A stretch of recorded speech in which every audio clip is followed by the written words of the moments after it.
All right, just get my time here. Good morning.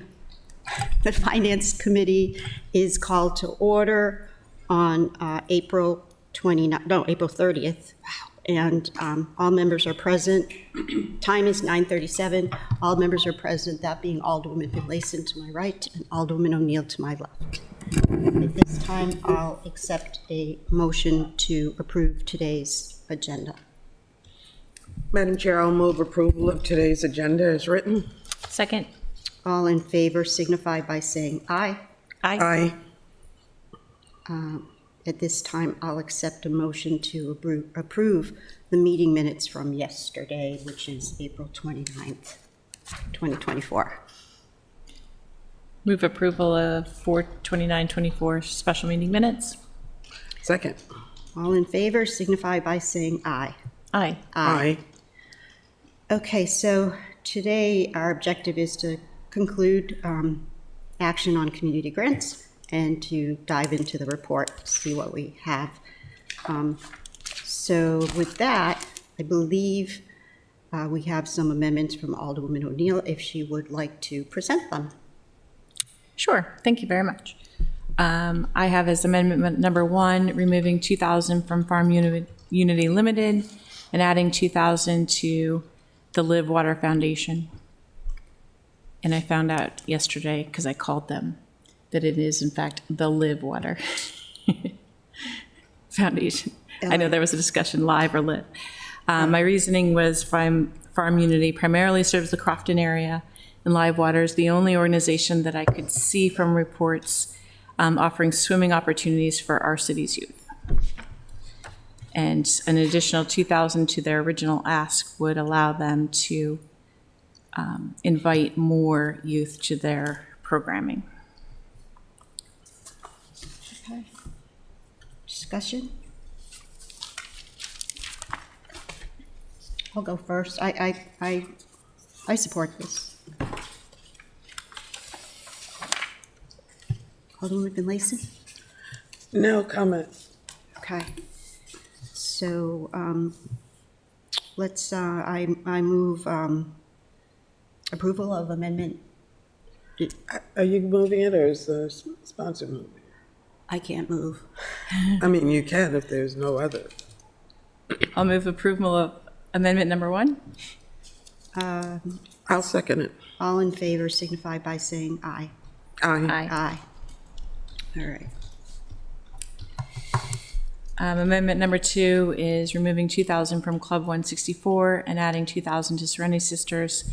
Reasoning, Club 164 replicates what is already being done by several other city organizations, as well as they're a newfound organization. And Serenity Sisters operates a treatment facility, and in their reporting, funding would go to helping to staff that treatment facility so they could also take in additional recipients of treatment services. Both organizations offer very similar products, Serenity Sisters being a longer-term organization operating in the city.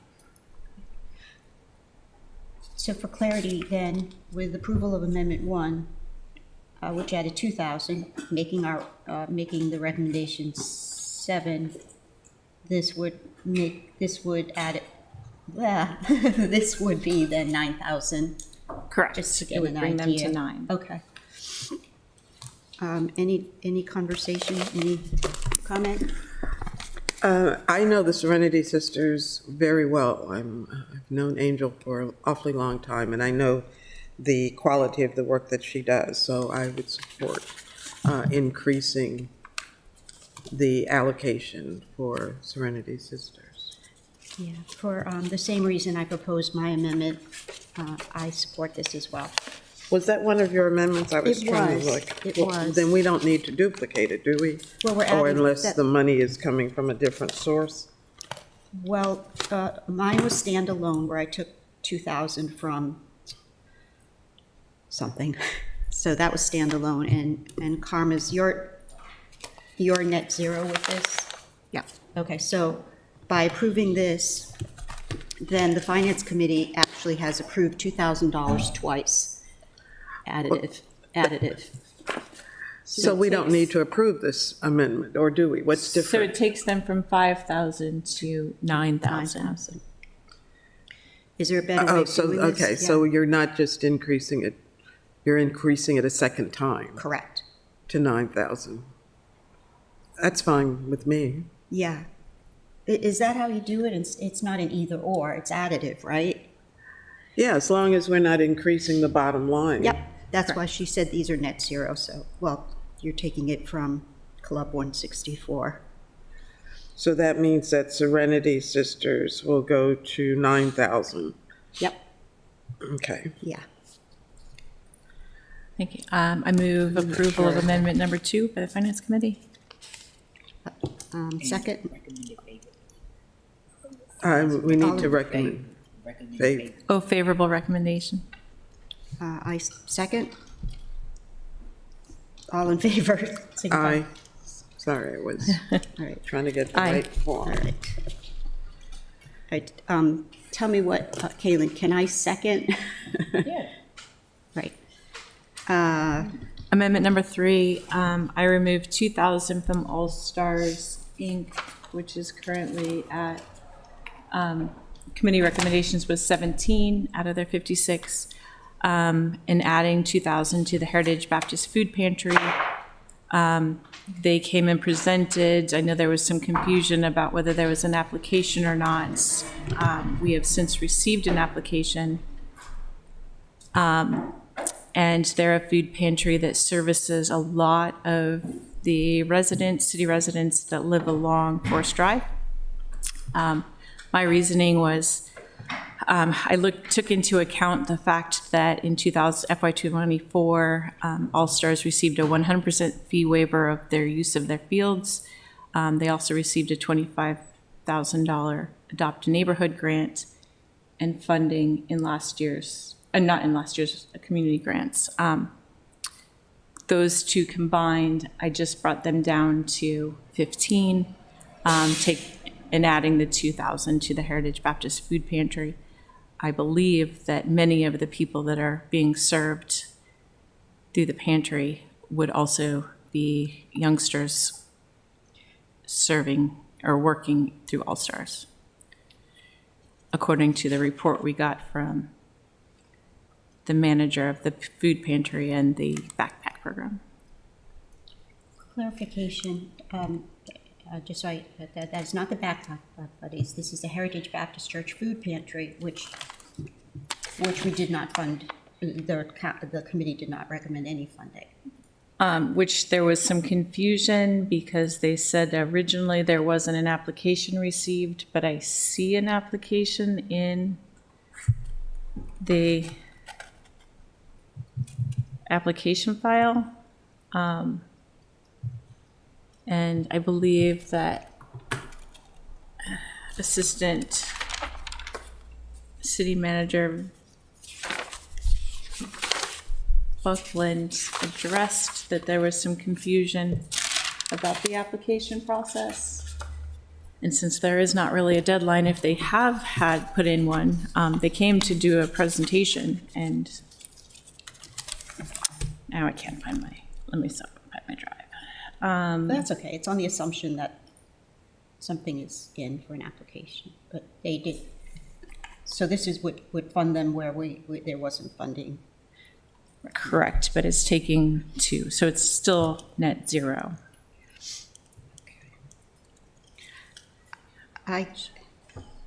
May I? Yeah, I would 100% support funding the food pantry, even though we had a discussion yesterday about how many organizations that we need that do the same thing. But they run a very effective and they run an excellent program. Their application didn't get in, regardless of the reasons, and we're now not going to hold anyone accountable because of the confusions with their applications, unless we're just making exceptions for certain groups. But I would support finding the funding elsewhere. as opposed to being punitive to certain organizations. And in this case, it is the Annapolis All-Stars 2. They received a fee waiver, and I'm not sure it was a total fee waiver, but so did every other organization who applied. So we shouldn't be treating them differently or, holding them to a different standard. They have been providing programs in our community for well over 20 years, probably longer than that, and have gotten very little, if anything, from the city as far as support is concerned. Because they got a $25,000 Adopt a Community grant does not have anything to do with their request for this funding. That money, as are all of the other grants in this category, allows them to dedicate their efforts in a certain community. And that particular community is the Newtown Drive corridor, and particularly Wilbourn Estates. Do we know what their budget is, Alderwoman O'Neill? Which budget? The All-Stars, because that's who you're evaluating because they got a $25,000 grant. What's their budget? And what is their, how many people are they serving in the community that they're supposed to be serving, which for an Adopt a Community is Wilbourn Estates and Woodside Gardens, but primarily Wilbourn Estates. If we're going to critique and penalize organizations, then we should know what their impact is. I am sure that the WOMACs can come in here and give you the impact of their funding, because they did it in November when each of the organizations that received community grants did a presentation here in council chambers. All were invited to attend so that you could see how your monies were being spent. So I think we need to reconsider, or I'm not going to support this amendment. I would support funding the pantry, absolutely. I would not support being punitive to another organization, especially when we haven't looked into all of the details of what they're doing to serve our community. All right, so can I respond really quickly? I don't believe it's being punitive. I think it's taking monies and sharing it across the board. I did look, there was a grant application from Heritage Baptist Church that's actually dated February,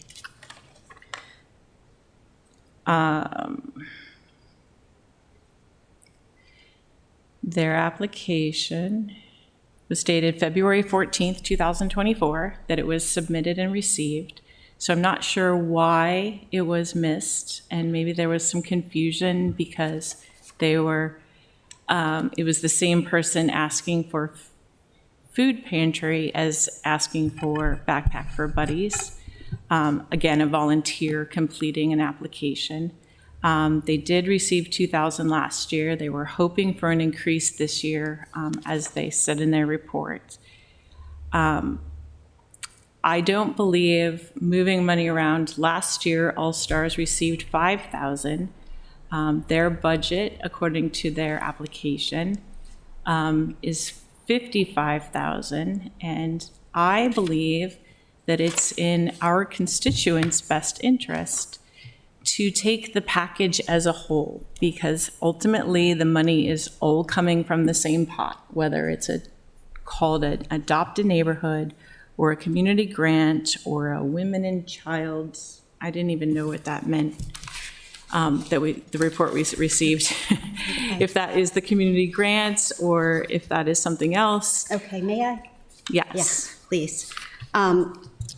According to the answers that you received from the Office of Community Service, and Jody, correct me if I'm wrong, the Adopt a Community grants are not included in the fiscal year 25 budget, as they will be addressed as an amendment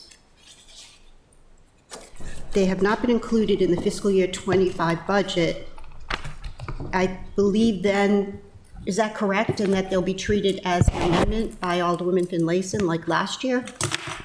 Jody Dickinson, Finance Director. Yes, what we've done in general, and we were getting ready to put out an email, so I'm glad this has come up.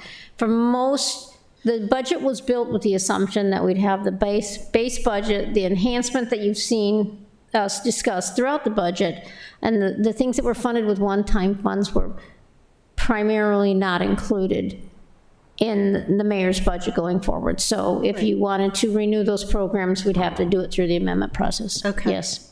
I'm glad we clarified that. I wasn't aware. Are you aware? Well, that's why we were going to send the email. Okay, cool. Yeah. Well, That's why we were going to send the emails. So there's Just still with the discussion yesterday, Okay. it was sounding like it was unclear, and I just wanted Yeah. to make it clear that, So my point is this is what's in front of us is the community grants. The council can vote on the Adopt a Community based on what the recommended what recommendations are as baseline. In other words, the Finance Committee recommended funding the All-Stars, so we're gonna evaluate whether Adopt a Community, as well. So do you know what I'm saying? Right. It seems like you're assuming they're gonna get that, which is an issue. There's like three big issues that I personally am not gonna consider because I think it has to go to the council. The three big issues are whether or not they are getting funding from another Annapolis source. And then the other issue is this whole application thing. And then the other issue is the leasing of a property. Those are three issues that I personally am not going to vote on. I think that should go before the council. I'm not going to consider them. I'm just, so I will remind everyone that the community grants you pass as a list, correct? But on Adopt a Community, we just have the twice it's been funded, we just have a $200,000 or a something total. dollar appropriation for it, and the grantees are not listed, and those are determined later. okay. So it's not like we have a list that says these other organizations are going to get Adopt a Community grant. That's something that's decided as as OCS reviews the program. But essentially, this goes first, right? And it's the only one we do Yeah, it's with the what's in list. front of us, yes. Yeah. So you could say whether they get a neighborhood grant is not known at this point. Unknown, correct. Right, okay, so that's a pretty good assumption. As far as this specific amendment, if I may, here's one where it's a tough one because, they are a great food pantry and they run it hard and you see the signage and they got it down, and so I'd love to find the money somewhere. But the thing about All-Stars is we don't have any other sports team that I know of that represents Annapolis as they do. I mean, I think, so I don't want to take money from them. I think when you see those kids with their uniforms on, there's nothing, better than that. And I'm not saying that that's not the case from my feeling. I'm just saying if we have a finite pot of money, the allocations going through, and my mind works in what is the data I have in front of me. And if I look at what is in front of me, what I can compare and contrast, if I were to go down and read all of the applications and try to determine who's getting what, and obviously they're getting more than we granted them last year, and I think we keep building it. Their grant request was 56. In my mind, when I looked at it, I did take into account the other monies because, again, they do all come from the same pot. And I don't think it's being punitive to evaluate the organizations. I appreciate what the committee did, and with very little direction of how we wanted things to go. So I would love to see Heritage Baptist Church get money, and if we wanted to give them an ad and we go through, I don't know if Alderwoman Finlayson had any amendments. We haven't talked about any of the amendments that you had. As far as the list that was provided by the committee, I didn't have any. I co-signed on with the chairperson's amendments from yesterday. I will have some additional amendments for the overall budget, but not as far as community grants are concerned. Now, it depends on how things play out. I may come back with some amendments, because while you don't see it as punitive, I do, and many others do. And so I will feel the need to find a way to fix that. You know, we are giving Food Fridays an additional $7,000. How about merging these food pantries together? You know, there are options for discussion, but just to take from one to give to another, you know, we try to be fair across the board. That's my mantra. I believe everybody should get something. The application process had issues this year, no question. The gentleman who spoke for the Heritage Baptist didn't even realize that the food pantry application either was not received or not viewed or not considered or whatever. There was a disconnect, and by no fault of anyone's, that I'm going to say. You know, but I just say, if we want to fund food pantry, absolutely, I'm 100% behind it. I will not agree to take the money away from the kids. And as the chairperson said, it is the only youth program that's Annapolis-based. And I can tell you, they serve well over 200 kids a year on a shoestring. And again, maybe it's because of my intimate knowledge of these organizations that I speak so passionately for them, and I will continue to do that. So, Madam Chair, the motion's on the floor. Can we call for a vote and move on? Let's call for a vote on this one as it's written. Excuse me. Motion for a favorable recommendation to the council for Amendment 3. So there's hearing no second, the motion fails. Okay. I think we do have to look at, while we were talking, I was looking at the food organizations. It could be a recommendation that, you know, there are 5 or so. And then you think, what I was thinking was, if, you know, if we were going to give any money to a food organization, what's the source? You know, maybe we should give it to the food bank. I don't know how does Heritage gets their food. Maybe From the it's food bank donated. and through Yeah. purchases, they Yeah, purchase. yeah. So They're able to bulk purchase, so that's why they're looking for So I cash. think that's something I'm gonna recommend review of the food distribution. Do you know what I mean? Do you know what I mean? Like, let's see how we can be more effective in the food. Madam Chair, move- Okay, so moving on. Your next amendment? Did Sheila have a question? Oh, did you have a question on that? You wanted to? I was going to say, maybe at some point, we should put on our parking lot that we come back to talk about whether we want to categorize for the future. This is not anything to do with now. Well, you know what I'm thinking? Did I cut you off? What I'm thinking is, colleagues, is that clearly one of our recommendations is going to be,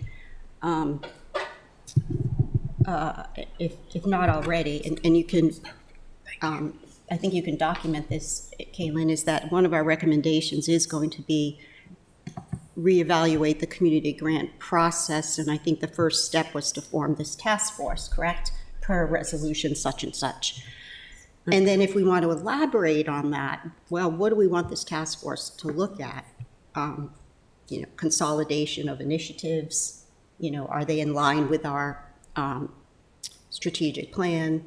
You know, that kind of stuff. We want the task force to have some guidance. Madam Chair, I think this is in our minutes from yesterday, is it not, Mrs. Jackson?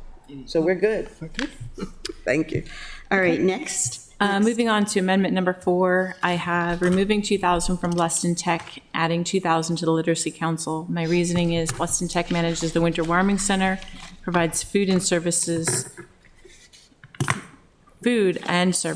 all over the county. The Literacy Council in their report, they've added recruitment to address the alarming percentage of adults unable to read, and I think that it was at like 32% of adults over 22 unable to read. I don't quote me on the percentage, but it was an alarming percentage. I feel that when we talked about funding organizations who do their job really well, Bluffton Tech does a really great job of the Winter Warming Center. Their application talked about adding to their food services and what they were providing, as well as additional education. And their application was full of lots of ideas.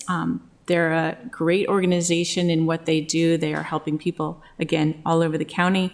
The money that is in the general operating funds budget to go to the winter warming, it goes to Bluffton Tech as their management. So that was my reasoning behind pulling that back. I could have taken that money from them and given it to Heritage Baptist if we didn't feel that the Literacy Council, we could do a swap there because it is one food program for another, technically. So that's my amendment number 4.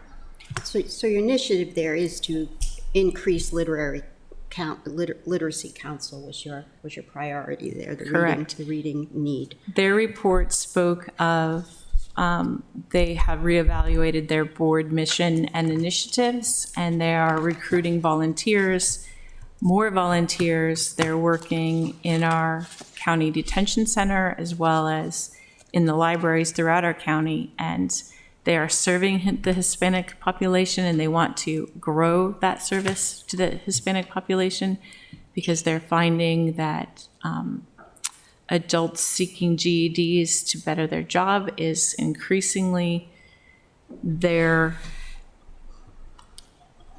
increasing the number of people seeking their services to do GEDs. And I felt like funding their program a little bit higher would enable them to enhance those services. May I, is Blessed in Tech our main revenue source for the warming center? They manage the warming center. Yeah, okay. I can't support this, I'm sorry. Don't take any of this personally. But this money is not, the 2,000 is not for the warming center. The 2,000 is for their food pantries that they offer throughout the county. Well, I'm at a disadvantage because I don't think they presented, did they? They did not. Okay, So you only had to go in and read their application. right. So we can specifically say, we're not removing it, we're cutting them 2,000, but we can specifically say that we're not taking it from the food pantry. Is that what you're suggesting? Correct. And we're not taking them down to 0. Alderman Finlayson? We're taking them down to 2. I am going to speak in opposition to this amendment. First of all, the Literacy Council provides an important service to our residents, and so does OIC. And OIC did present to us, and they are targeting the Hispanic community and others in Annapolis. So again, an opportunity to merge two organizations may be beneficial. Blessed in Tech does our warming centers.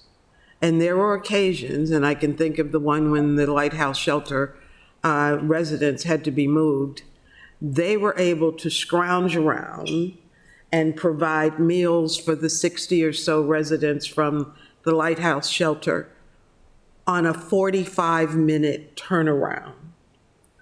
They have been there for us when we didn't realize we needed them. And while this may not intend to be punitive to Blessed in Tech, it is. because any money that you take away from their efforts to provide food should be seriously considered. I would, by all means, if you want to fund the Literacy Council, which is a county agency, have at it. Let's find them $2,000 to do that. But I think it inappropriate that we take it from Blessed and Tech. And again, how many food pantries do we need? We need all of them, is my answer to that question. But I would not support this as long as Blessed and Tech is losing any funding. Yeah, So they're a new applicant, and if I go by what the committee said, new applicants were a minimum of award of 2,000. But they are not new to be servicing the city. They have been running the Stanton Center cooling, warming, or overnight program for a number of years now. So they're not new. New to the applicant, or as an applicant, but not a new organization in serving the city. okay, let's move on. I think, Okay. and I apologize for not doing my homework on this one, so I am relying on your knowledge of what they do, but I do remember the emergency, and I don't think we want to jeopardize that nimbleness of that organization and try to, fund them as best we can, so I can't support this, so. Okay. Do you want to make a motion? It's going to fail, so I'll just accept the fail. Moving on to amendment number 5, I'm removing 2,000 from Clay Street Community Foundation's request and adding it to Partners in Care. As an aside, in reading the Clay Street Community Foundation's request for funding, it is for funding of a really incredible program that I think the city should fund as a whole outside of community grants. It is, they're requesting, it's a program that addresses the economic disparities in the city of Annapolis, and it's a neighborhood hero housing entrepreneurship redevelopment opportunity initiative that speaks to, the program supports personnel, materials, participant stipends, marketing efforts, and evaluation. I plan to submit it as an amendment to the budget to put into our economic development if they can take on the program, and offer it as a program, not just to Clay Street community, but to the city as a whole. So that was my reasoning behind taking the 2,000 out of there and adding it to Partners in Care. Partners in Care is one of the few organizations who addresses our elderly residents. Their mission is to keep residents in their home as long as possible. And their report, their application speaks to being able to, sorry, I'm pulling it up because the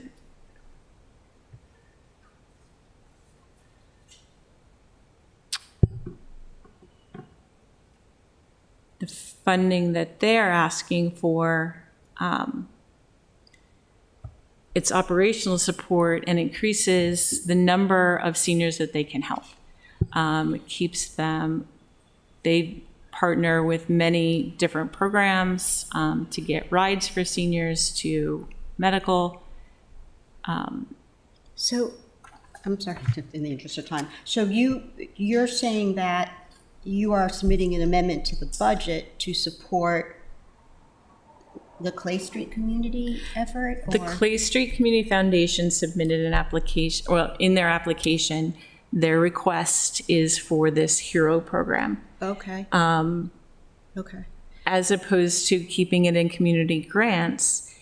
It seems that the HERO program would be a really great program for the city to take a look at and adopt for the city as a whole, and take it out of community grants, because the services it's providing and the assistance and education it's providing to enable more people to become homeowners, which I believe is the city's goal in several of the other initiatives.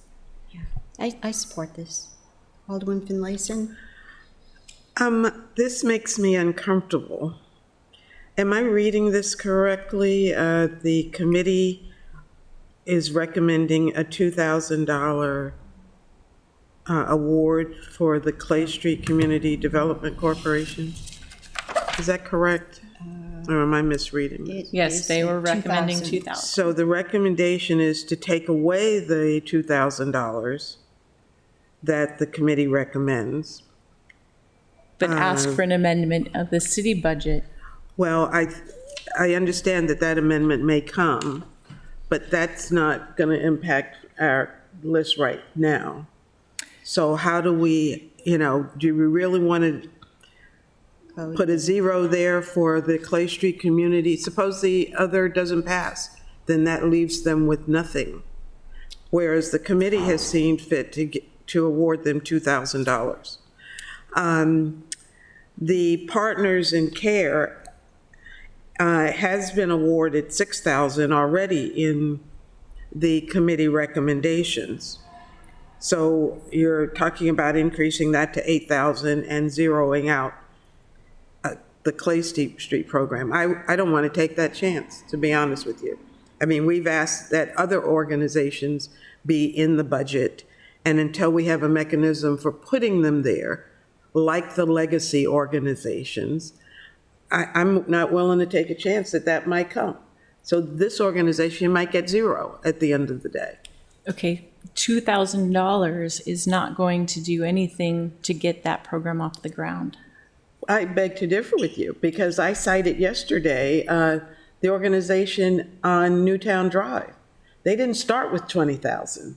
They started with 2,000, and they built the program, their organization. So I'm not going to say, and I'm not going to be the one to judge whether that 2,000 is going to be significant, but they made a request, so they need some money. Okay, so I would let them judge. If it's not going to benefit them, then maybe they'll give it back. We've had organizations that have not taken the money for whatever the reason is. I mean, it's your ward. If you don't, And I've spoken with the person that asked for it, and Okay. they speak passionately about the HERO program, Okay, and so- that's, so, You just fooled with my logic, Alderwoman Finlayson. You're correct. It's the same logic as, what did I use? Assuming that their community grant, their neighborhood grant was, we have to look at what's in front of us. So you got me with that one. I agree. We have to look at what's in front of us. That's my logic. So yeah, I can't, you're right. I don't think I want to take that gamble because we don't know. There's going to be 50,000 amendments. So yeah, I can't support this one for that reason only, because I followed that logic in the neighborhood grants discussion. okay. Going on to amendment number 6, I have reducing Hope for All by 2,000 and adding 2,000 to Street Angels. And my reasoning behind that was that Street Angels has provided all quarterly reports, giving us a basis for which to identify what they're doing, how the funds are being used. Since first receiving the funds from the grant program, allowing us to see the impact of the funds being used. And according to the committee, we were actually reducing from what they got last year, and I felt that was punitive. Because of the funding that they are doing in their outreach and recovery programs. Hope for All.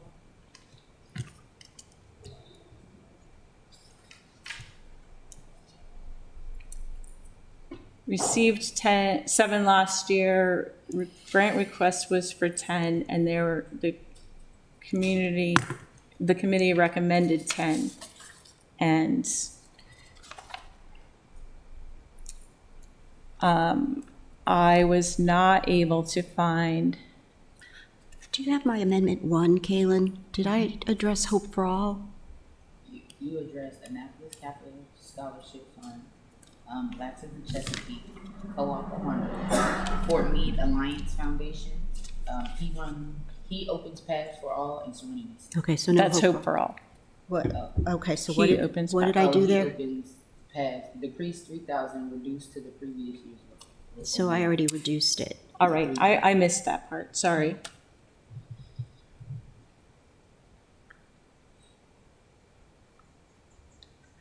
I think though on Street Angels, I specifically asked what this was going to, and it was the video, if I remember, correct? Was it the video? It was she was requesting funding for the app. Yeah, That she is in the process of creating that would enable people seeking services to have 24-hour services on their phone using the app.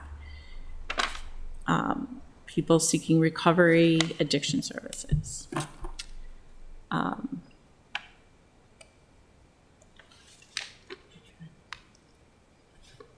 I would be interested to find out why the committee chose to reduce from what they were at last year.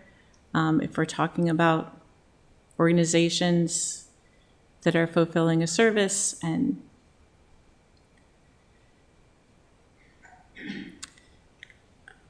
Help me to find Hope for All. Oh, okay, different name, thank you. Okay, so you need to retract that because you don't want to take away again from Hope for All. But did you want to offer another amendment to add 2,000 to Street Angels, or?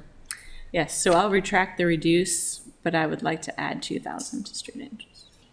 But we have to find 2,000 to take away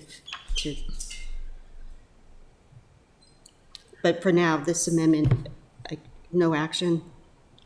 I do have a couple of questions about Street Angels. Again, I'm asking that we be fair and treat everyone equitably. Street Angels has space in the Stanton Center, and I don't think they're paying a fee. And we mentioned a fee waiver up when we were talking about the All-Stars. Street Angels received an Adopt a Community grant. So is that going to count? Serenity Sisters, as we've spoken of several times today and yesterday, has an excellent addiction and recovery program that has been serving the city for a number of years. They have the experience. So, I know that we sometimes have a feeling that we should try the startups, but it should never be at the expense of those who are experienced and who have successfully done the work. So again, maybe there needs to be a merger. But I can't help but remember when the sponsor of this group came in and yelled at us initially because we did not grant funding. And it was quite an issue. So anyway, I can't get those thoughts out of my head that we're not being equitable and fair for whatever reason.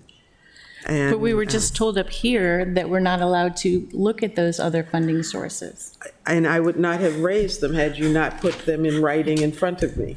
All right. So by all means, and yes, I don't need to consider those things. But if you're going to put it in writing, then the contrary needs to be stated, not ignored. All right.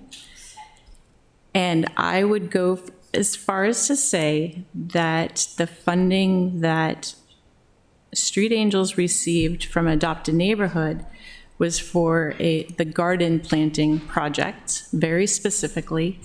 It made 20 garden boxes for the residents of Clay Street, and it's now gone beyond that because we have saturated Clay Street with garden boxes. And So very different than the request for the recovery app, the app that's being created to help all people in recovery. I am pleased to hear that we're being open and considerate of all the aspects of what they do. So by all means, and I do remember the organization that came to speak for Street Angels at that November presentation, and they are doing a phenomenal job with their gardens there. So by all means, and they got a second grant, by the way. Do we have data from those grants? Do they do reports? Yes, they do. And where can we find those? Do we have access You to it? got the presentation, I'm almost sure.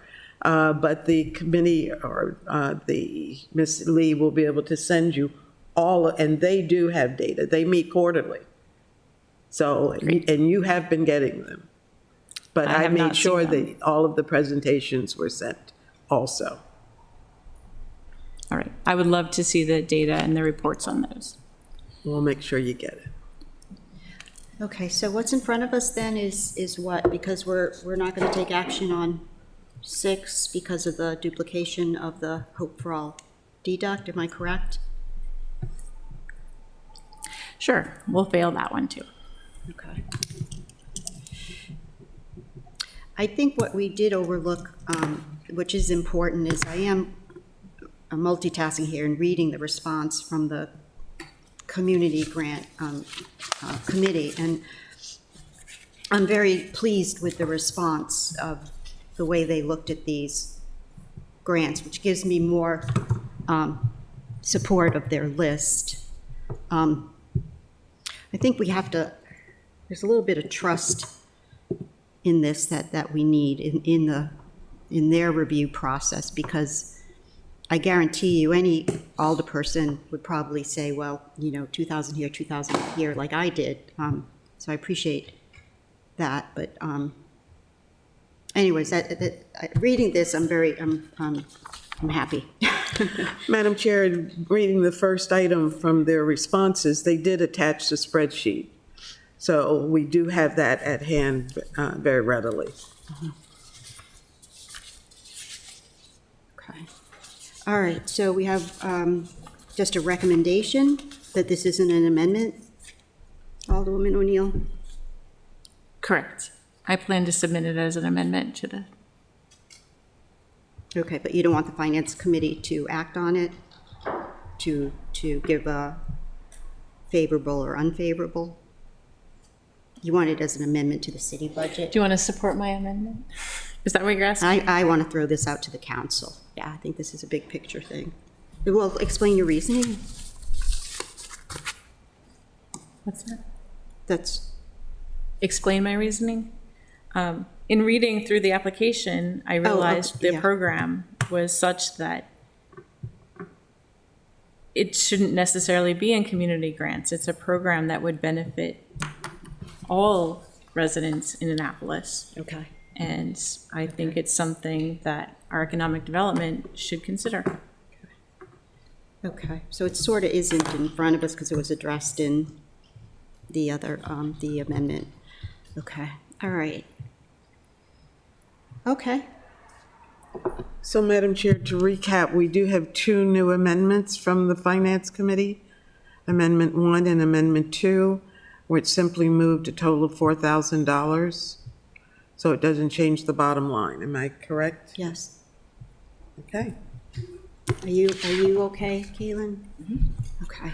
So, Madam Chair, I would move recommended approval of the community grant funding for FY25 as amended. Do I have a second? Uh-oh, I see Ms. Second. Conley getting at the mic. Go ahead. Madam Chair, thank you. Katie Conley, Budget Manager. What's the source? You're adding to the total line? No, Oh, you're just reallocating. yeah, we reallocated. My apologies. Thank you. Yeah, yeah, net zero. Net zero. Okay.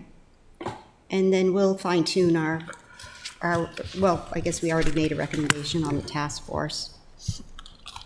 Okay. The report, I have to call it up here. Where are you, report? It should be right up front. Oh, there it is, okay. Madam Chair, I started on one of my departments. Do you want written in prose? Do you want it bulleted? Because I simply went through and cut and paste out of the reports, So that's kind of bulleted, isn't it? and that's Yeah. kind of bulleted, yes. Yeah, yes, yes, just so you see where we are now, Katie was generous enough to input the upfront stuff. Thank you so much. And basically, it is kind of a cut and paste from your presentation, which is bulleted. So I know that I'm at the very beginning. All right. Well, let's start at the beginning. Madam Chair, are you I'm at the looking at? top, yeah. I'm just looking at where is that in the It's in Google Drive. Google Drive? Okay. Yeah. Okay. Why don't I go first, just to get some of this general stuff out of the way. Kaylin, I couldn't edit this. It's this budget process timeline. I'm gonna just give you this, and if you could get to Mitch, I didn't finish it yet, but all it is I'm adding another date because we had 2 strategy sessions, and then changing these dates. It basically shows the flow chart of the review process. I think Mitchell has this, and can you get with Mitchell and make those changes? Okay, because I'll muck it up. Can you make those changes independently? I tried to, but I couldn't get into No, it. yeah, I Oh, was asking Caitlin if she's I able think- to do it. I don't know if she can either. Yes, kind- actually, I know. Oh, okay. Okay, so I will finalize this and get it to you today. And if not, then I'll, Okay. So then next, guess I'm asking you to do, I'm this shades of yellow, orange highlighting. So the process, this was in prose. And basically, I tried to follow the philosophy of the city manager. I loved his quote. I don't know where it came from. Vicki, do you know where that quote came from? Governing is the process. Anyways, I put that in there. I thought that was cool. If you could just, I guess, do you want me to read it, or do you guys want to just read it and let me know? So this is all your new language? Yes. Yes. Yes.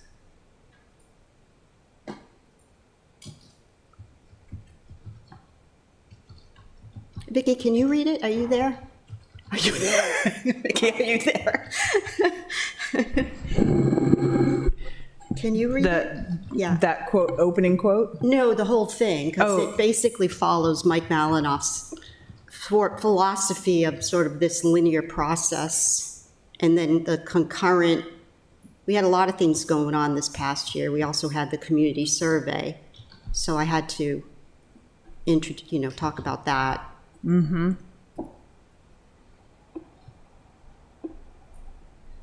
Feel free to edit. Anyone? I think it's fine. Oh, okay, I then- mean, it reiterates what we did to get to the beginning of the process. Yeah.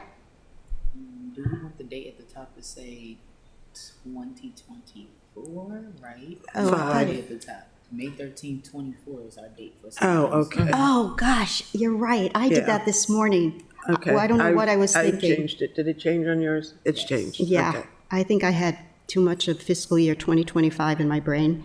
Okay, so then that's that. And so these, verifying with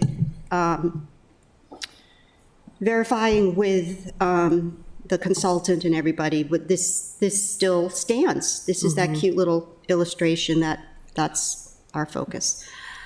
And then we go into, and you can sort of, as we go, Kaylin, take out Ellie or something, you know what I mean? Like if it's, okay. So what this is it's simply not to, what's the word, Kate did a lot of effort here in helping, basically a summary that was presented to us from the Finance Committee. So I'm not touching this. But I think, I do reiterate the ARPA stuff. Again, some of this stuff, basic message of this is that we have a healthy revenue, and it saved us from having a structural deficit, not only for fiscal year '25, but beyond, because we were trending to do that if we assumed the same revenue flow. But because we had an increased revenue due to assessments mostly, we're good. Okay, so unless there's any question here, I'm not going to argue these. You have those in italics. Is that for a reason? Under challenges? Yeah, I just wanted to see if we wanted to add any. These are from the finance presentation. I think we need to elaborate. The occupancy tax, the challenge there, if you could add to that, I suggest that we add to that, put a dash and say, ensuring all licensees are identified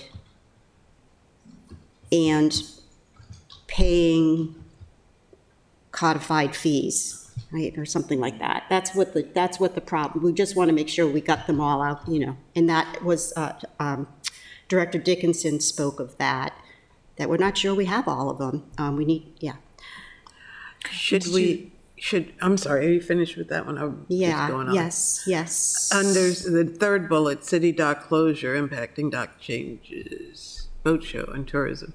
Should we say, put the date in, city dock closure Yes, as of October, whenever it is? starting, I think Burr said October.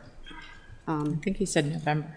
Do we have his slides, Kalen? I couldn't find them last, are they on Google Drive? Okay, no, that was for me. I didn't do DPW because I couldn't find his slides. Can you email me them? Okay, sorry. I think that's appropriate, as of October 24, Perfect. impacting dock charges, but it shows in tourism. It says November, groundbreaking. In his presentation? Oh, right, I did have notes, but yeah, good, okay. Well, we're going to close before then, I think. October's good. Is The there date any they've fall given- boat show? I'm sorry. The date they're giving organizations is October. Is the objective to have a boat show this fall? Does anyone know the answer to that? Yes. Okay. There is, yeah. Okay, so then we should change it to November. Could you change October to November? I thought maybe they want a month heads up to, boy, that's going to be fun. Everybody understands the tax abatements. Is there any question on these? The department review of fees and fines is a challenge. That it could be both a plus and a minus. I think what the finance department is trying to say there is that we need to really review them so that they represent our true cost. Am I putting words in your mouth? No, that's true. So just extend the sentence to say, so that they truly represent the cost of city services. His coffee's helping. Would you consider adding to the challenge the fact that the comp and pay structure Yes. plan is not complete? Yeah, I mentioned And that. nor yeah, are yeah. union negotiations? I think that's good. I reiterated down below when on that category of staff, but I think because it was such a common,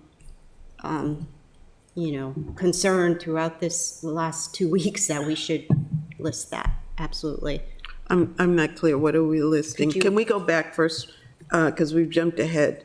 Under department review of fees and fines, it should also say, Oh, right, so that they reflect the actual cost of city services. Thank you, Caitlin.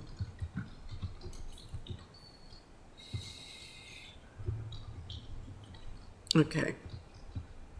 Okay. Now, going on, what was the next? Do you want to phrase that, Alderman O'Neill? I had said challenges are the incomplete comp and pay plan study is a challenge. Or I guess not having a completed comp and pay Are you plan. understanding?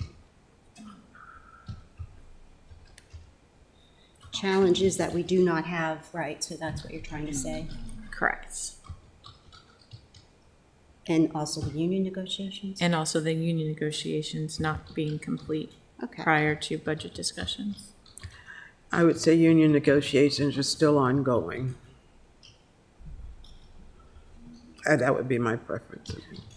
Yeah, and rephrase, to that point, rephrase the one above by saying, as of this writing, or somebody with better English than me. As of this writing, that's fine. All right, I don't think we go on to the next page. Okay, so this is a cut and paste. Do we want to say it's still not being completed, or do we want to say something a little more? Well, that's what I expand on down below, where I'm going to ask for Jody's help on how we address that. I'm just looking for the wording in that bullet. As of this writing, the comp plan is Well, still in spell out- review. Spell out comp plan. What's the official name? Comprehensive 2040. Keep up. What is it? I thought it was the classification and pay plan that were, Yeah, not the comp plan. Yeah, it's the, Okay, so. I know. And talking. I know, okay. Director, could I have the official name? We have to do something about those motorcycle speeding on Duke of Gloucester. What is the official name of the classification study? The official name?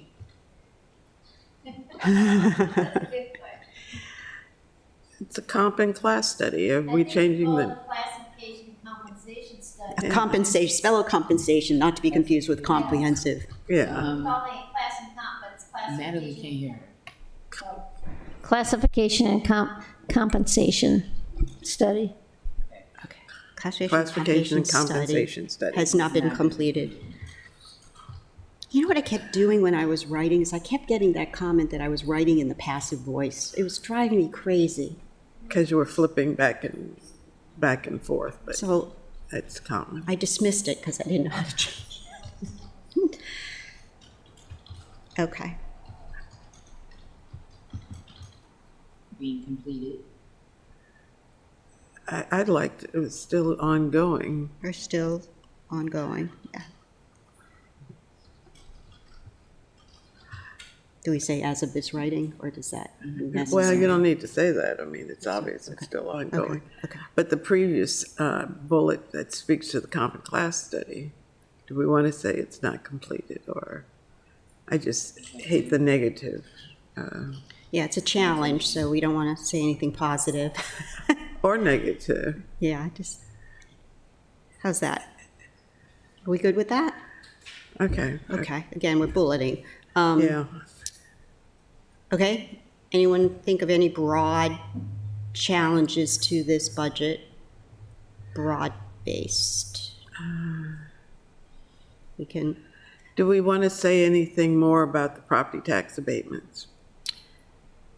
yeah. Is there more to say about the property tax abatement?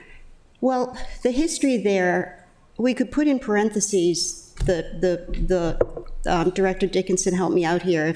Could we put something in parentheses, for example, fiscal year 2024, X percent were abated, or can we expand on this bullet that says a challenge is the property tax abatement? You're basically saying people are gonna appeal. Protest their assessments for FY '25 and file with the state, ask them to take another look at the assessed value. As you know, the assessed values went way up. Right. So I don't know that we can say, we won't be able to say the abatements because they're not going to be completed until FY '25. So So- I mean, in a couple different places, we've worked in our estimates, but they're based on compilation of information and wouldn't be very precise. Okay. Why don't we say, put in parentheses, state allowance for residents to, is the word challenge there? The state is allowing them to Challenge the assessed the value. assessed values.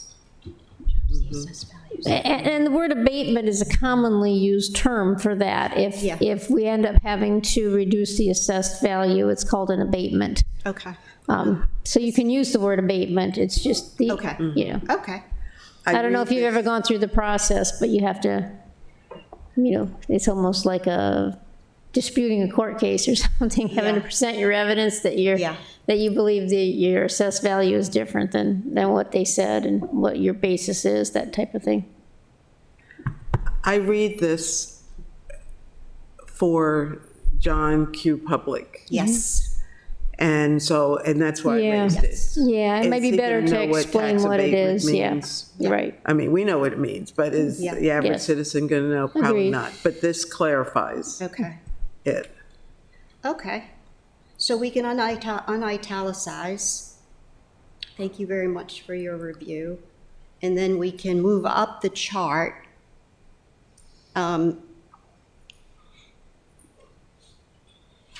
That's a new category called General Fund Expenditure Projections. So we move that up. You can't see it.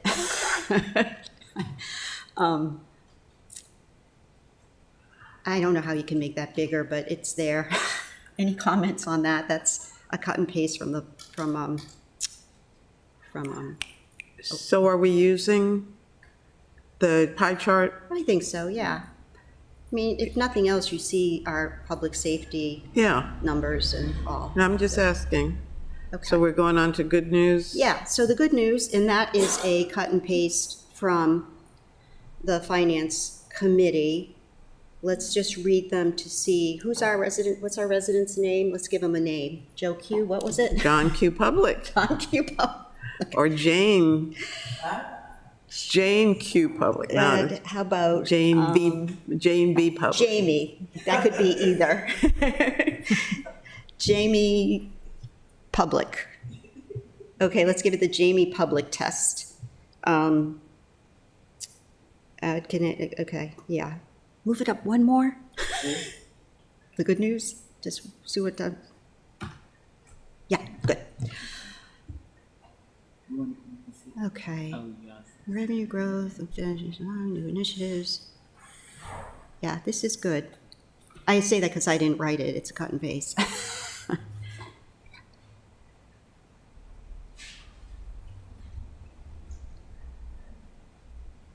Oh, we can unhighlight as we go. Kaylin, you've probably already done that, okay. Comments? I think I would rearrange the order. Okay, Um, put revenue first. Yeah. And I would make the second bullet first, the third bullet second, and the first bullet third. And maybe that's just my order. No, I think you're right on the definitely. How revenue. is tightening expenditures related to increase in recurring expenses? Where are you? The second and third line of the good news. 3% increase in recurring expenses, but we've tightened expenditures. And department tightening of expenditures. The departments are getting very good at keeping within their budget. That's the way it should be understood. So, So you know, 3.1% increase in recurring expenses is good news because it's not 6% or it's, it's only 3%? So I think that we need to say Oh, that expand because on when I 3.1. read Okay. from Jamie Q. Public, 3% increase in recurring expenses, I don't necessarily think that's good news. Unless it's compared against. Steady, yeah. I think the objective there is that it's not a large increase. So I It's think not we need three- to say that. Can you, well, I don't know for sure. Can you expand on that? It's from your finance presentation, Jody, Can where you tell me what you're talking about now? I was it's under good doing an news, email.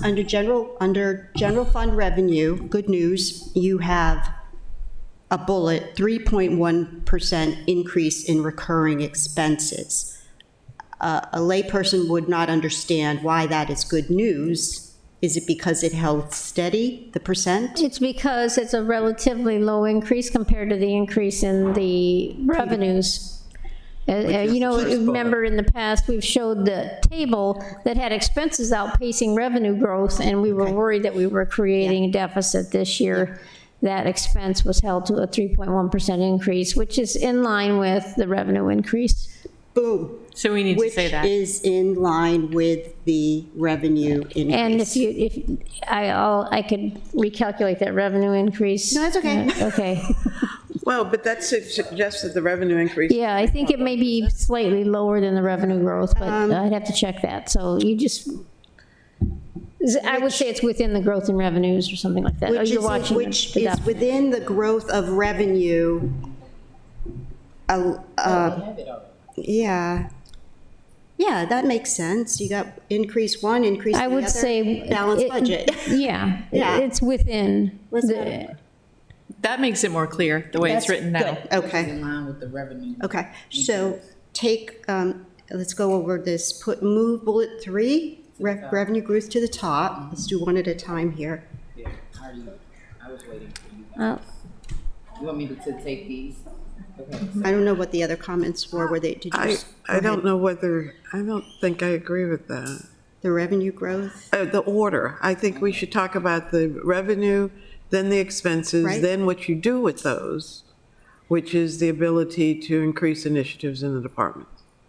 But I think we should first say, this is our revenue.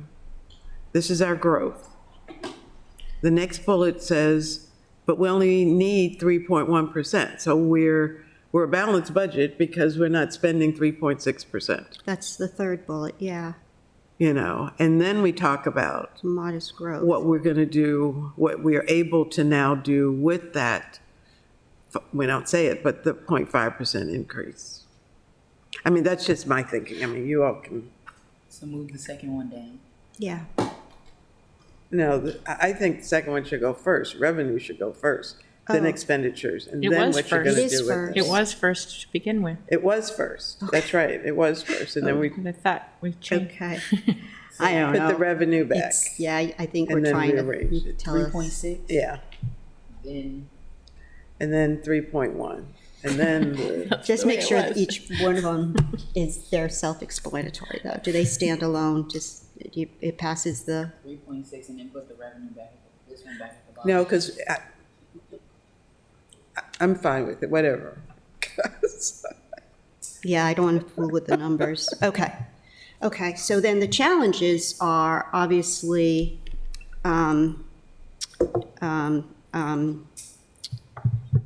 inflation. Do we want to qualify inflation at all? Or is that just, we don't need, inflation is inflation, but it's not coming down. Okay, just leave that, I guess. Bandwidth, is that one or two words? One word, I think.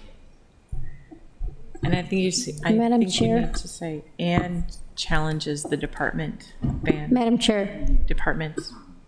What, say again? Jody has a question for you. Yes. I'm sorry. So some language you could use when you're trying to tie the revenue expenses together is to talk about that recurring expenses are within recurring revenues, or recurring revenues are sufficient to cover recurring expenses. To conclude what that means when But we say expenses. that, we say 3.1 increase in recurring expenses, which is in line with the revenue. You could say recurring revenue increase. Oh, okay, okay. Could you go back up to the third bullet under good news, Kalen? With the, Right here, yeah, revenue increase, which is in line with the recurring revenue increase? It's Recurring expenses, which is in line with the Recurring recurring expenses. revenue. Correct, Jody? it reads now 3.1% increase in recurring expenses, which is in line with the recurring revenue increase? Yes. Okay, yeah, just insert the word recurring. Budget to budget, yeah, okay, A second time. yeah. Recurring expense, recurring revenue, okay. Okay, where were we? Challenges. Inflation. Yeah, do we want to expand on any of these or do we keep them general? I totally understand 1 and 2. I think. Jody, is the 5% the accurate percentage for healthcare increases? Yes, for the premium. Yes, the premiums, 5%. Can we, is there a due to we can add there? 5 words or less. Is there a due to that, we're bullet, can we expand on that bullet and say, So right now I'm trying to find the bullet that you're on, because I was up on the the page, and now I sorry. don't, I'll highlight the cursor, okay. right here. Yes, and, let's see, due to increasing healthcare costs. okay, I mean, or inflation in healthcare, yeah, inflated healthcare costs due to inflating healthcare costs. yeah, I think it should be clear that it's not our costs that's being Yeah, well, that- evaluated.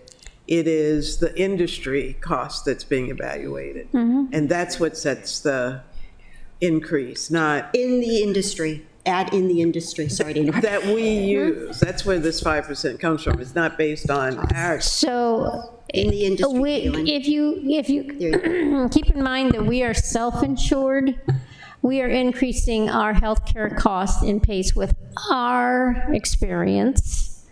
But I will say it's indirectly related to what healthcare costs are in the industry. But it also it's not reflective of the entire country. It's reflective of what we are experiencing internally. does not our, used to be Larry Uvala's organization, don't they set their negotiations with Care First or whomever it is, determine? So, no, we determine our healthcare premiums and Care First is actually paying the actual claims and asking us for reimbursement. And then we establish premiums to pay those costs, to pay our own costs. So they're not negotiating with Care First the way a normal non-self-insured employer would and saying, okay, we're going to give you these premiums. We estimate our cost with the Insurance Solutions Group, and then that's based on actual claims and our administrative costs. And then we look at that and determine how many premiums we need to collect to cover that. So we're determining the premiums. We, together with Insurance Solutions, determine the premiums. It doesn't involve anything with Care First. They're just administering the claims, meaning they pay the bills to the healthcare providers, turn around and ask us for a wire transfer every week to cover those costs. The fact that we had to give, what do you call it, the vacations, because we had actually taken in more money, taken more money from our employees than was necessary. Yes, and And that was because when we looked at the expenses, we were projecting expenses at a certain level, but we were coming in under. And then again, with premium holiday, we wanted to keep the premiums level. If you say, okay, we're not incurring as much expense, cut the premium, and then you'd have to raise it back up the next year. And so we've been trying to keep the premiums level every year until we knew we had to raise them, knowing that if there was premiums in excess of costs, we would be returning them to the employee in the way of a premium holiday. Okay, 3 years in a row is what and this started back in 2010, 2011. I think no, not 2010. No, this is when we started charging a higher percentage. Oh, I don't know when those I know, first went I up. know. And I don't know at what points they increased in the interim. I just know that since I've been here, we haven't increased them until this year. Yeah, but we've given 3 years of holidays, Probably 4. 4 years of holidays. Yeah. Okay. But it got smaller every year, which meant we were catching up with the premium level. Yeah. Otherwise, you risk premiums going Yeah. like this. Are you fine with the way it reads now? Because it does refer to the Yeah, I'm good with that. in the industry. Yeah. Okay, so the next is, this one is, it's carryover from last year. The language, resolution doesn't change. 15%, and then the numbers, reserve held for one time. The city is projected to add to each of these reserves at the end of, okay. So see page, let me just double check let me just check the page number. Right. Yes, it is page 20. Okay, so that's that, and then that, I think that's fine, that's what we do. Do we want to say, see page 20 of the budget book? It's right there. I see it here. Do we need that in, will they have access to, or Yeah, I think. the general public doesn't have a budget book? Yeah, that was written for Jamie Q. Council. Yeah. To put 25 instead of 24, Now, the public, excuse me. or do those change? Or? No, just delete the reference to a page number. Yeah, but it is 24. Yes, I changed that to 24, yeah. And then those numbers are cut and paste from the budget book, page 20. Trust but verify here, 1, 2, 3, 15%, 18,596, 18,596. And then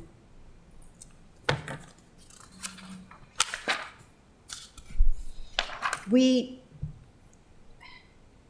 did this because people don't know where our one-time costs come from.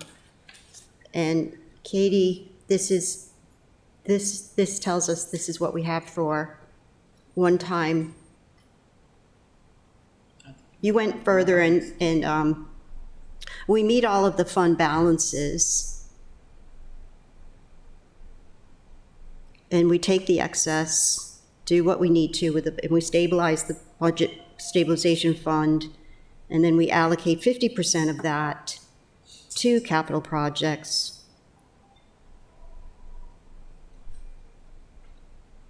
And then, now I'm stumped. Okay, so Last let me. line, I'm stumped on the last line. So let me just tell you, when we put in the 15% as required, Yes, if there's anything over that, I want you to divide it into 2 pieces, right? yeah. Can you The look? first piece Yep, would go into the budget stabilization fund. However, that is capped at a certain level. And it says if you have more than you need for the budget stabilization fund, the excess goes to the one-time reserve. The other 50% goes right into the capital reserve fund. so why do we say, okay, it was just a language replenish reserve. How about if we say allocate for one-time costs, a reallocation to, I'm looking at our summary, that is basically from your presentation.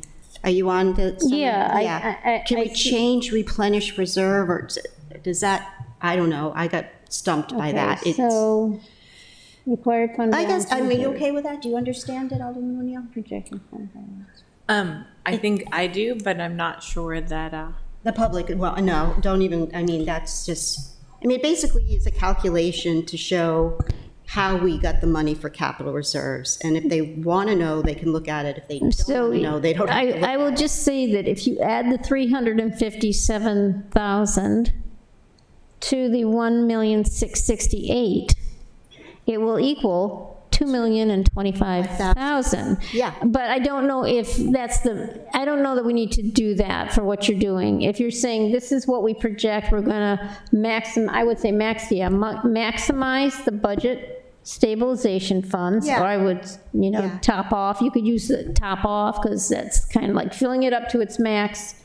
And 50% to the capital reserve fund, and then Stop there. any remaining replenishes the one-time reserve. Well, that's what it says now, pretty much. And I would say any remaining, you're saying maximizing the budget stabilization fund, 50% of the excess Yep. goes to capital reserves, and Correct. any remaining funds go to the one-time reserve. Okay, there you go. All right, because I didn't know what that meant, replenish reserve, like, okay. Is any remaining funds is allocated, Any remaining funds, right, any remaining funds will is be allocated to the, one-time costs. So this one-time cost is the one-time cost budget that the council, So, but yeah, keep in mind that that's a pool of money, yep, like in a savings account. yep, And in the budget, we have that programmed yep, for uses, and those uses are in the budget. okay.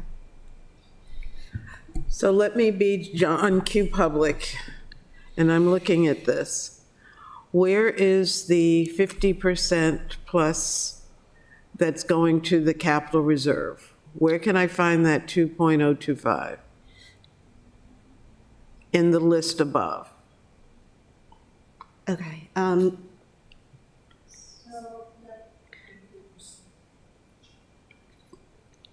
times, it's 50% of, One, the. 4,051,000. We put G, 50.5 times G. So it's 0.5 times G above, which is the excess of keeping the 15% policy. So we protect our fund balance by allocating 15%. And then we take 50% of that and apply it to our capital reserves. So my question- this would be much easier to do with a diagram of some kind. Yeah, I tried to do last To year. show what I told you, Yeah. the 50% pieces. Yeah. This 50% goes to budget stabilization, and if anything's left, Yeah. it goes into the one-time, and this 50% goes directly to capital reserve. Yeah, I tried last year, this is a cut and paste from last year with new numbers, and I tried to show the math, like total, A plus B plus C, and then, E. is- You could do H, you don't have a letter by your 50% thing. You could do H plus the 50% line, plus the last line is equal to okay. 4051. So if you can ABC those last three, So make it I. H, I, and J, you would need H, I, and J. Yeah, you're right, I don't know why I didn't align them. Okay, I would say add H I. and I. wait a minute, we have H, Jody. You have H, right? So add I and J. Add I and J together. You can have H, I, and J, and those total the Yeah. 4051. Yeah, they can follow the math by the way it's, you got the 50. You times could the even G. say that. Huh? You could even put a sentence there that says H plus I plus J equals now you're 4051. Well, but you did that above. Yeah, Why we wouldn't did you be that. consistent by doing it down below also? Wait, no, Where you have the 50% times G. push in, I'm sorry to interrupt, just push in the two, I'm looking, Kalen, make those I and J. Let's do that first, and then Alderman Finlayson can continue. The I and then J. Okay. It didn't indent like the other one It has to did. indent like the other one. So they're all in line. She'll do it. I did the other one. Yeah. Oh, okay. I just don't want to lose any numbers. So this, yeah, as you know, we have policies that are in the resolution, and then this is trying to show the math by referencing the line items above. Okay. I don't just- think we want to make it anymore. You could show the addition of those last three things together in a little equation sign. I'm losing you. Are you okay the way it reads right now, Jody? Yes, So- yes, it's good. fine. Okay. You were just trying to find a way to put all the pieces together for them, right, at the end? What do you propose? Something after J? Yeah, a little Yeah, so you bit, just say not G K. equals Whoa, H wait. plus I plus J. Sorry. I was just suggesting that maybe a sentence after that whole thing Like total. that says H plus I plus J, and you can even insert the numbers, and then put the equal sign in there, Equals G. and that would total 4051. Or you could say H plus I plus J equals It's just G. Okay, it's just a check. You don't have Yeah, to. forget the numbers You don't again. have Thank to. you. You were just thinking Yeah. it wasn't enough for Okay. somebody, so. Align it, unbold basically, because it's just saying, push it in, align it, put it in parentheses. Can I just get what, I can format it and all of that once I get what, is this the equation? Because I'm confused, y'all are talking numbers. H plus I plus Add J, You have I in there. H plus I chorus. plus J. I know, Caitlin. Okay, stop, everybody stop talking. So, So it's, is this the equation? Yes, if you move your cursor, I let would me, be able to see move your what's on cursor, please, yeah. Yes, that's it. Make them small letters, make them small And letters. you don't, I don't necessarily think it's necessary, but if you're trying to connect It's the just to dots for clarify. everybody, Yeah, that's a way to connect the dots. put it in parentheses. I do it now because we will never go back to this. And maybe somebody else has a better suggestion on clarifying. No, that's fine. I Okay. tend to be more analytical than your John Q. We Public. can thank Teresa Sutherland for this. For this. No, it's all good. It's perfect, perfect. Okay, next category is the ARPA funding. So the math Katie gave us from the presentation. Okay, so then those are numbers. Right. All used up. As Alderman Pindell Charles says, we're saying goodbye to our friend. So then there's good news. And Jody, if you could look at these, because this is, okay, so the good news is, the way I looked at it was contrary to last year's projection, there is no budgeted structural deficit in fiscal year 2025. Correct statement? Okay. I'm sorry, I'm going to word it, the words. Oh, Can absolutely. we just say, there's Please. no structural deficit in FY 2025? Forget last year, nobody's going to remember it anyway. They're not going to remember that graph. It has a sink. Okay. I would, you'd want to remind them of that? No. So you want me to I would take just say, there's no structural deficit in 2025. Yeah, capital T. So at the head of this discussion, are you clarifying that this is just the general fund? Like you have a section head General of, fund, okay, I just want to make sure, because no, yeah, well, we say. are these the finance committee? Second bullet says that the ARPA funding was not utilized for general fund revenue. Okay, Yeah, that clarified there. Then in challenges, that's where I say, it's not bulleted. We have to bullet the challenges. So the challenges there was, the remaining transportation ARPA was utilized. That's gone Why is that a challenge? due to, I think I want to make a sentence of that. Basically, it's Jody, was that in your presentation? yeah, so I will say, here's where, you made that first bullet, this is why I was asking. There is no budgeted structural deficit in the general fund for FY '25.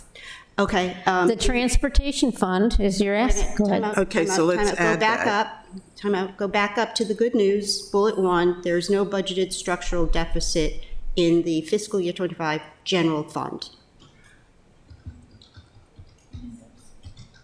Okay, period. Okay, so then we're down to challenges. And Alderman Finlayson asked a good question, is that, so what on number one? I read that as we're out of money. Yes, so what I'm saying is that the ARPA money that they had is being fully utilized this year, So- and we are having to, Fully, sorry, fully is good.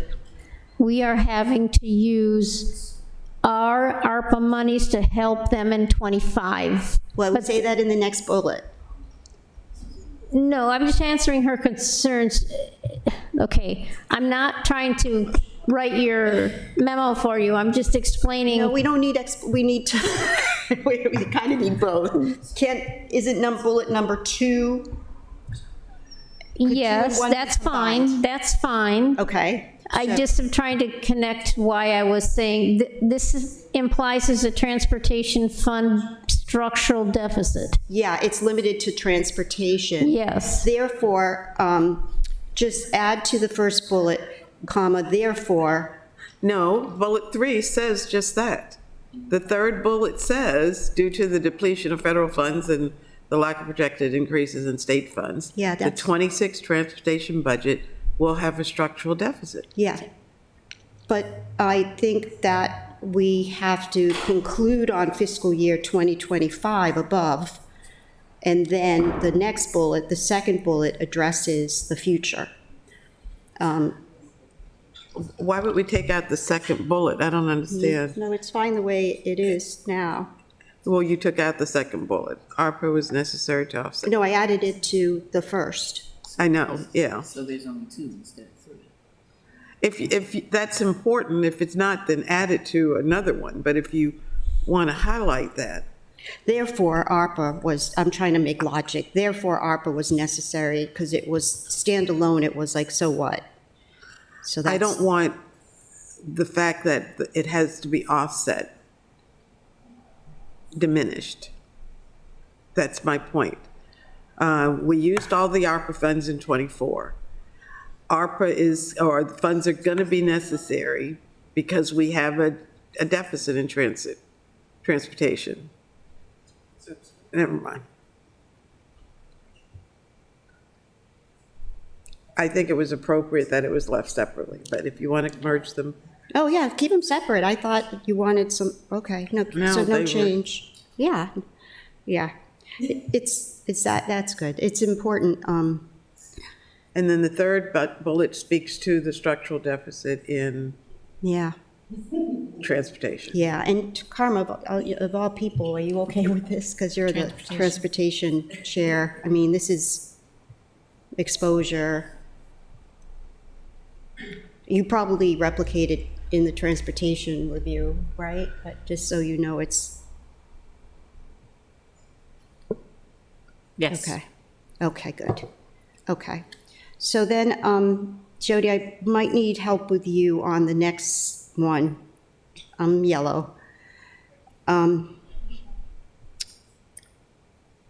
Oh, Should they be Shoot. bulleted? yeah, sorry, thank you. regarding the salary stuff, Bullet them, and I don't know what they are. I don't know if they're challenges or good news. We were trying to follow. I don't think it was, it was just informational. Yeah. Here's what's going on in the salary benefits world. Don't say it like that, but this is what that was intended to do, is just give you the workforce Well, impacts of what the budget had.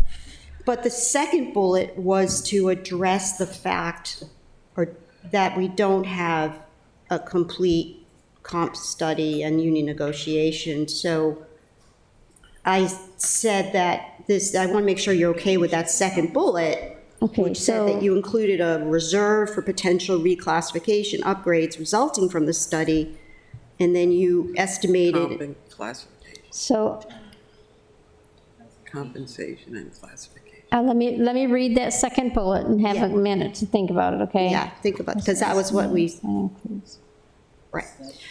Should I do salary?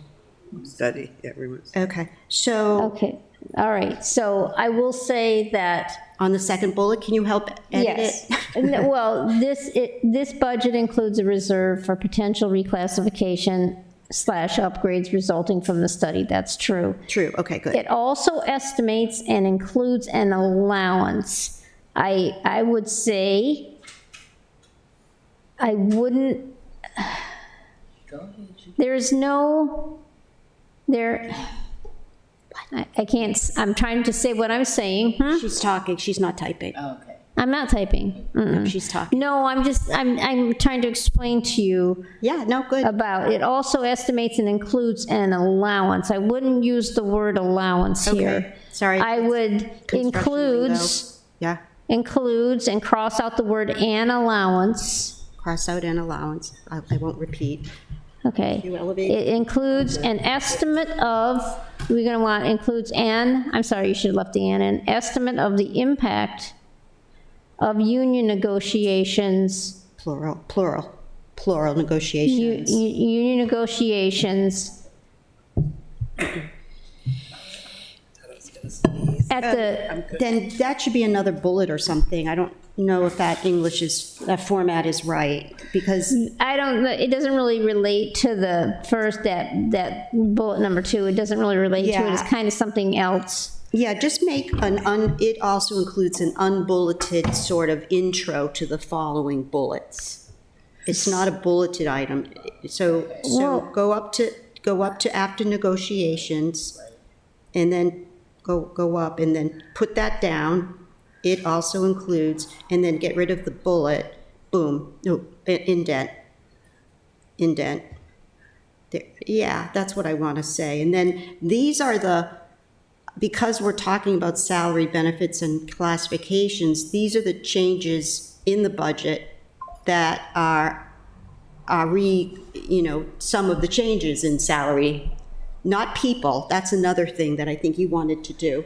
This just speaks of categories. Well, why not staffing? Because that's what at least these last bullets are all talking about, increases or movements in Well, these, staffing positions. well, there's a whole long list of staffing, and I forget how we wanted to address that. These are reclassifications, which are different than the list of staff ads, which, What is the purpose of this section? well, the main purpose was to say, we don't have, we're winging it here, for lack of a better word. We're winging it here because we don't have union negotiations. We don't have a comp classification study. However, we made these changes and estimated the impact. They're in there. So I thought that was really important to say. We did that last year, but May I follow up? We don't have the Tama class study. We don't have negotiations completed. Do we really want to say that? Do we need to say that? It's clear we've already said that earlier. So do we need to restate it? Aren't we not going to talk about staffing later on in the report? And if so, why are we listing them here? well, they're two separate things. I think we should, if you want to talk about staffing, we should put that underneath and then do the staffing ads. But this addresses, yes, we addressed it up as a general status, we don't have it, meaning let's please have it next year. But then we needed to say to the public, well, how did we address that? And this is the only place to do that, I thought. I'm sorry, how did we address? We had it as a general challenge on general, It was a challenge under the budget, general fund revenue. It's a general challenge. It says classification and compensation study has not been completed. right, and then. This further goes to say how that's affecting the salary benefits and classification in detail. We could delete it from above if you don't want the duplication. I don't know. What do you think, Alderman O'Neill? Is it too much information? Or is it addressing kind of a big issue that we talked about a lot? I think that the duplication is necessary because this goes into the detail of actually how that challenge is affecting staffing and classifications. I'm not sure that we need to list the positions, but the first two bullet points are definitely necessary. And, you know, perhaps we don't need to relist these in our general reports. Like, in the police report, we can either not list it or list it, but I don't think this Yeah. portion needs to be listed Okay. twice. We say enough above, so thank you, you guys. So get rid of that. Just stop, delete the bullets. Gone. That's fine. Yeah, that tells us this is how we addressed the classifications and not complete. And is that the correct title again? Compensation and classification site, yeah. Yeah, so that's really, That sentence there is very awkward. It also includes okay. an let's reword. estimate of the impact of union negotiations, but I would qualify somehow as of the time of the development of the budget. I would say known potential union impacts at the time the budget was developed. Of the known, okay, go above, I've- see the, of there above, Kaylin? This budget includes a There's a thing, do you have a thing, why do I have paste autofill there? I can't see it. Oh, there we go. It also includes estimates, oh no, that does read I wrong. said it, I want you to change it, cross out, it includes, so, no, cross out also includes estimates and, so take all those words out. Leave so type the word it, It includes. yes. One and person at a time. It includes an estimate of the impact of the potential.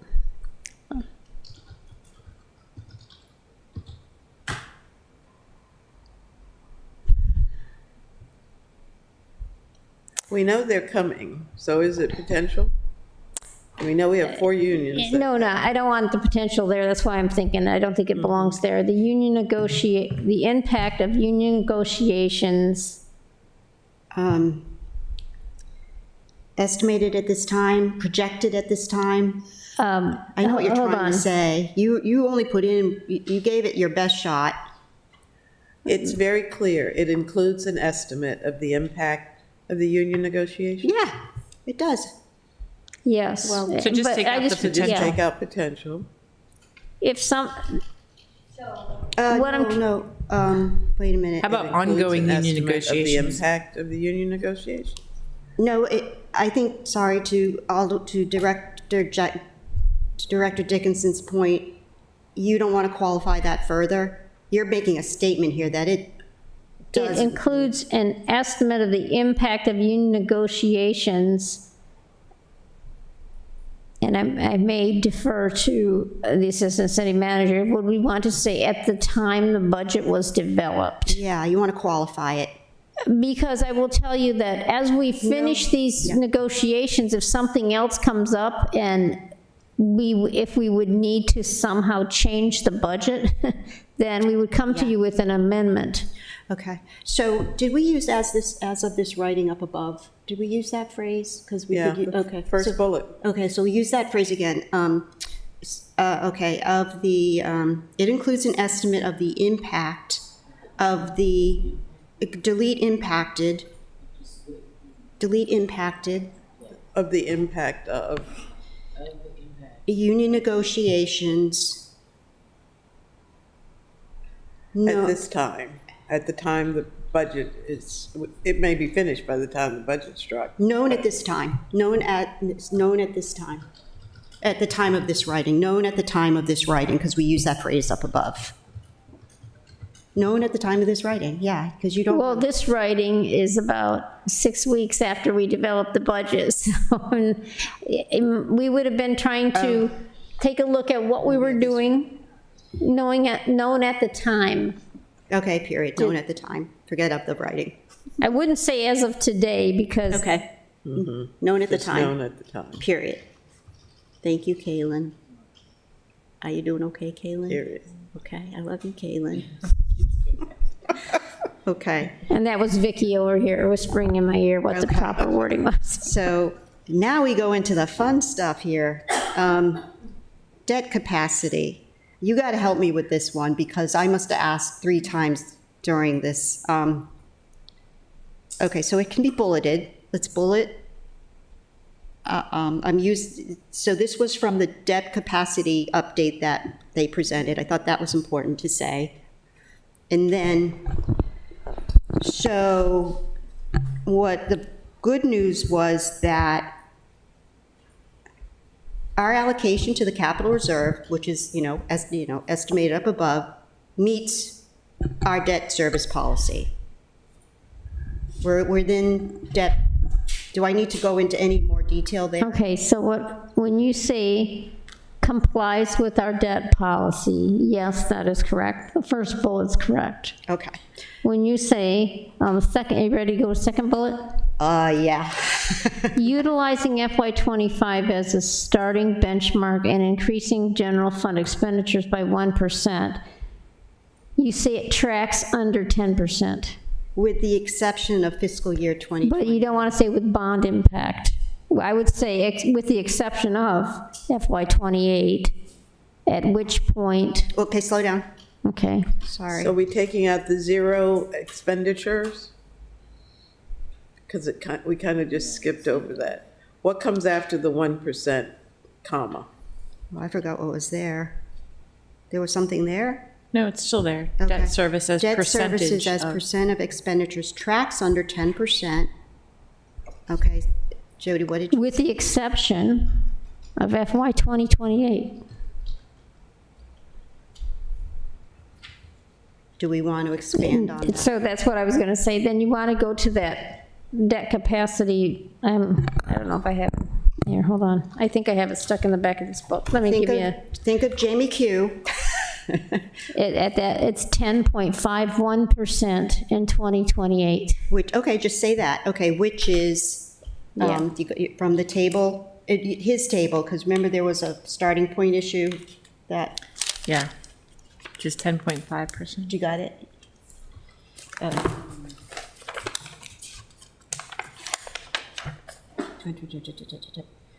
Yeah, 10.51%.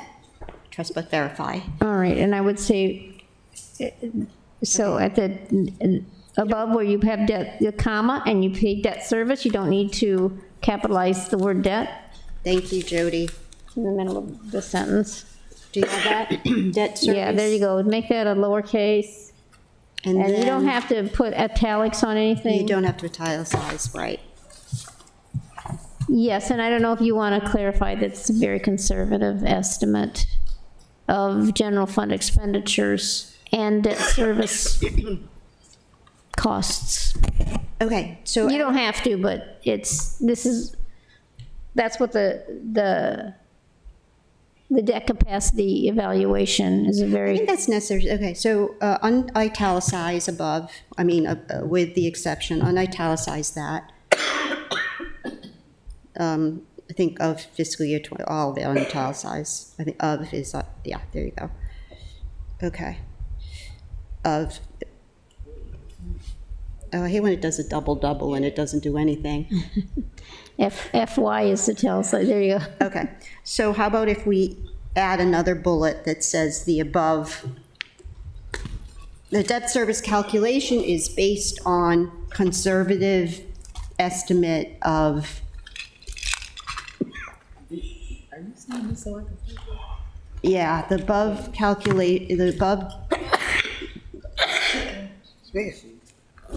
is based on conservative, what? It's conservative projections of general fund expenditures. Okay. Of general fund expenditures.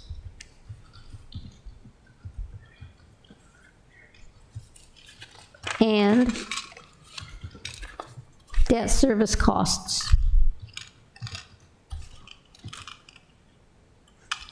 Yeah, it's basically, what do you call that in math? Yeah, okay, good. We'll leave it at that.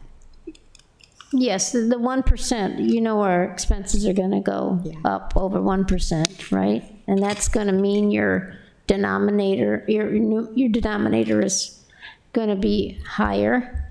So 10% is actually higher than we're showing it. We don't need to put all So that. it's still there. good news, okay. Then I go to bad news, so we can move bad news up.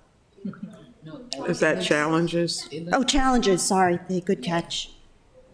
It looks, This was post-city council meeting. So bad news is, in layman's terms, how did I do? Did you read it? Oh, let's bullet that. Is the format the same? Are we okay with format? Yeah, we'll look at that last, Did but we just lose a bullet, or you? no, she merged just went them? down, right? no, Did it you- probably looks so far apart because you guys don't have the stopping page headed. But where's the second bullet? Oh, it was only one, right? There was only one, Oh, I thought there were two, I'm sorry. okay. So if you recall, I personally like this. I don't really know if that's a challenge for us. I mean, Well- inevitably it is, because if interest rates continue to climb, Yeah, that would challenge us. However, if you remember him saying that those debt capacity projections assume we're going to pay 5% on our debt. But if you go to market now, we would probably pay 4% on our debt. So we have some room there in the estimate for debt service costs as well, which is why I added the debt service cost yeah. sentence up in that other bullet. So I would just say, yes, this could occur, and yes, it is a challenge. I'm not sure it's an immediate and a well, I pervasive challenge. in future years. I That- think someone's got to know that. Yeah, who's increasing ever debt mayor. service, increasing Yeah. interest cost is always going to impact our debt service. In It's not an incorrect statement, it's just, this is not a, Okay. what I say, Future years. an immediate challenge for us. I think we have some buffer built in to those projections. Yeah, we can't go nuts on our capital project. Right. Until we know what the feds are doing. Okay? How do we define capital investment? Oh, that's our capital budget, so you. We know that. How So does should we John and rephrase it? the public know that Our capital- capital investment is our CIP? Capital budget, what is it? No, get rid of investment, expansion of our CIP, capital improvement program. Capital improvement, Program. would be Program. sufficient. thank you. And put in parentheses CIP, capital CIP. Okay, so then next is, this is a general statement about the department's presentations, and this is based on what they were told to do in November of 2024 from the budget manager's letter to them. So, and they all kind of did this. Is that November 2023? Oh, yeah, geez, I'm still in fiscal year 2025. Thank you, it's 23, that was last year. Okay, so that's their menu. They pretty much did that. And then the time frame was April 15th to April 26th. What else do I say? Then I make Jamie look at the Google Drive. Maybe that's really geared towards the council, to look at the Google Drive, because that's where all of the presentations are. So And we then- should take that out? As we're talking to the public, we don't need it. So what do you think? Karma, what do you? Is this report for our colleagues? Or The is it? code says that our report is recommendations to the city council, but it is a public meeting. Well, in that case, then that can be in there because they Yeah. all have access to Yeah, the Google and Drive. your logic about, we should talk in layman's term anyways, because we're Yeah. not all as smart as the finance department. So, and then the next paragraph is from Katie saying what,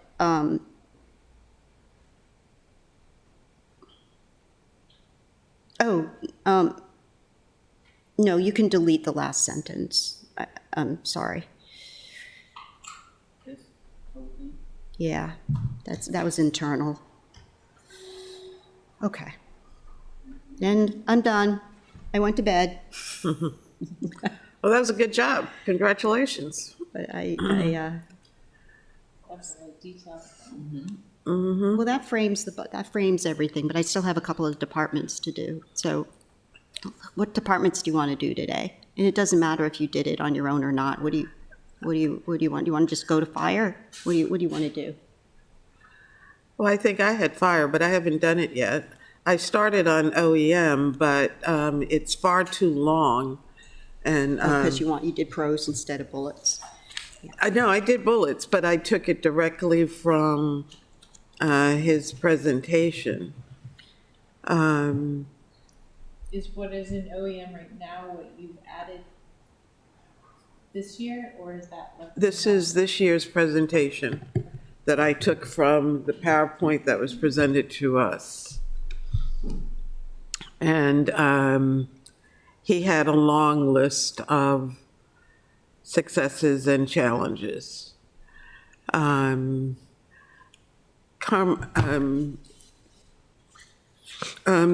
Kaylin, can I copy and paste this in? I'll do the first part of it. Because It's, if you tap it one time, it's gonna say select all. I don't want it all, though.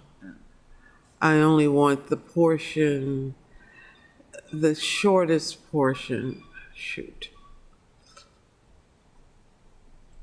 And then I'll go back and see what's, well, I'll take it all.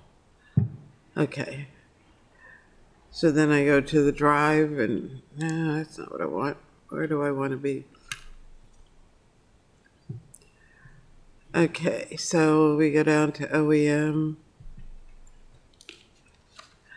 So I'm gonna put mine right in front of the old, or should I just delete the old? So for OEM, did everyone receive the email response from Kevin when I asked about the new position? It's in Google. Do you Yes, have we did. that? I did, anyway. Okay, so that, and then there was, I don't know if it was from last year or this year that he gave us a breakout of the opioid. That was last. Was that last year?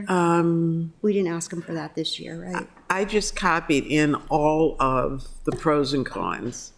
I had intended to just do the initial, yeah, No, they're challenges.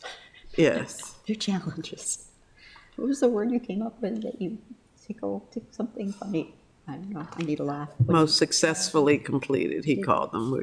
They were challenges. Or what I've done for other organizations, Yeah. hiccups and halos. That.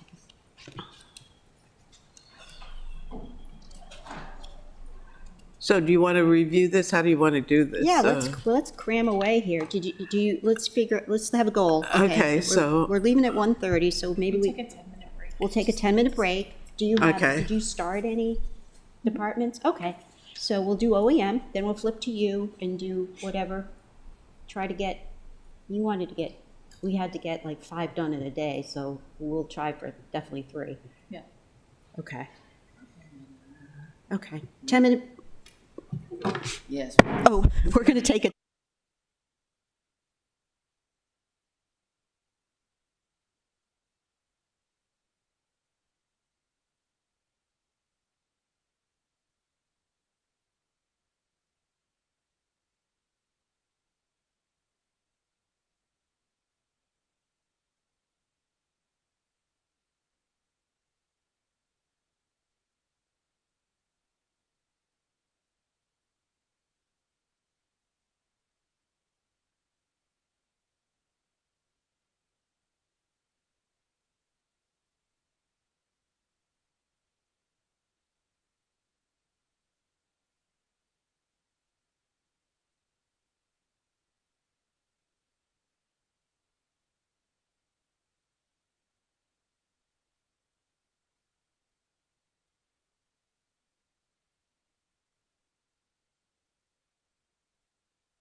Your patience. Madeline, are you with us? All right, yeah. Okay, going on to the city manager, or not the city manager, the Office of Emergency Management. And again, I lifted these straight from Director Simmons' presentation. Going on to the Office of Emergency Preparedness, I lifted these straight from his presentation to us. So I didn't eliminate anything from his last presentation, and Kayla, maybe you can help me with that. I just didn't know where to, I know where to stop. Enhancements included in the mayor's budget, we're not doing that this year, so from that point on, we can delete it. I don't know whether we want to include the chart, substance use disorder chart that we used the last time. He was very proud of that last year. I don't know if that's totally up to him. I don't know. Do we want me to put anybody? Yeah, and let's check with him. But we can go on to most successfully completed, and we need to change So that are we to. going to keep it under 2 categories? Yeah, Still, good news, yeah. challenges? Okay. So we call that good news instead of most successfully Yeah. completed? I don't, One was completed the training for the various partners.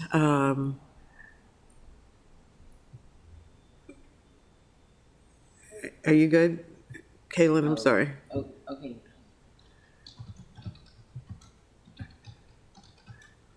Various partners, I'm sorry.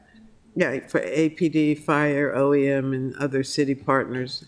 I know they included community leaders, but you don't have to put that in there. how are we on acronyms? What's like NI? Well, most people know APD and AFD. I'm not, well, the only other thing is OEM. I mean, if you want them written out, we can do that. I don't know what, No. The only one I didn't know was NIMS. Did you know? Or do- what the NIMS program?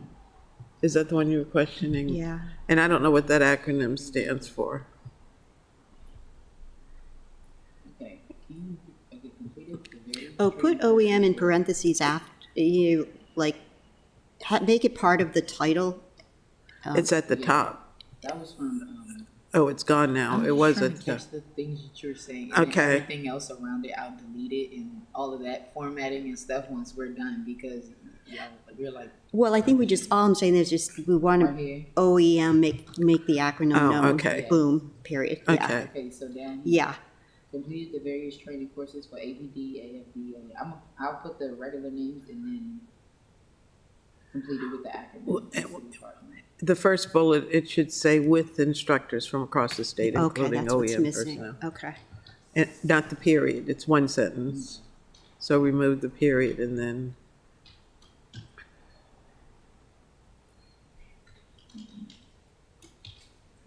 Yeah, and then the second completed the 2023 hazard mitigation plan update that reviewed 10 existing projects and recommends 16 more in the next 5 years.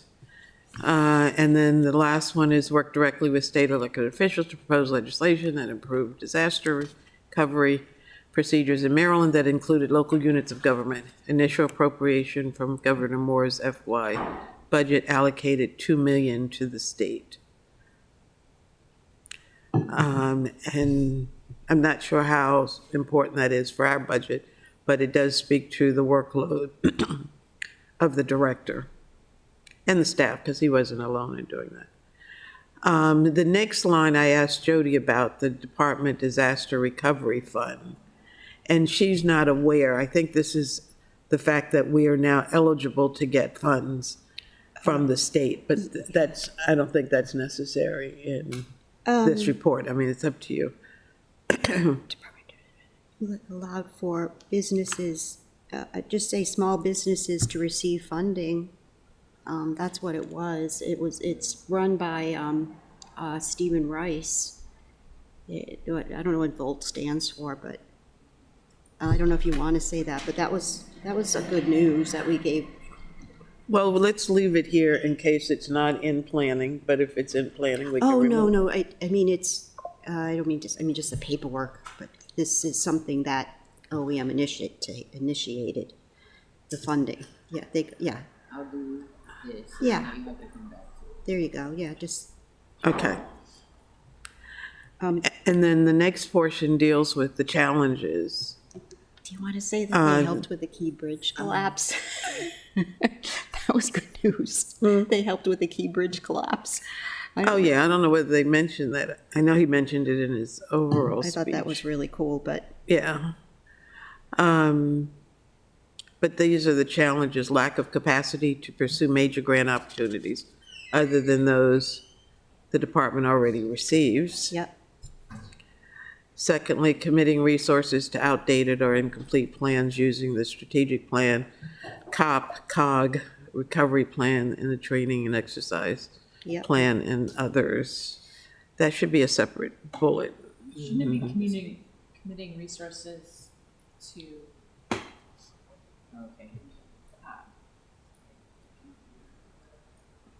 it just says to outdated, like, because they've been updating them and completing them, like, I don't know.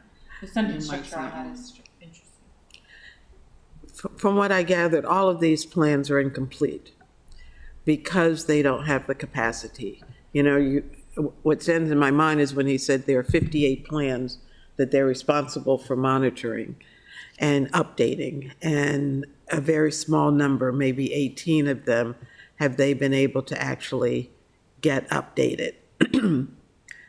These were the ones that he listed specifically. 19, I have This 19 sentence, though, to uncompleted. the general public does not tell me that his staff is spending time. It just says committing resources to outdated, like, that's all, I see it as a So- challenge, Madam, but we to can't me, hear you, that is a Carmen. negative. Is your mic on? I would just say sufficient resources. The challenge is sufficient, we don't have sufficient resources.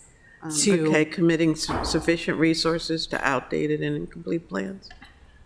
I would say the challenge is insufficient resources Oh, there you go.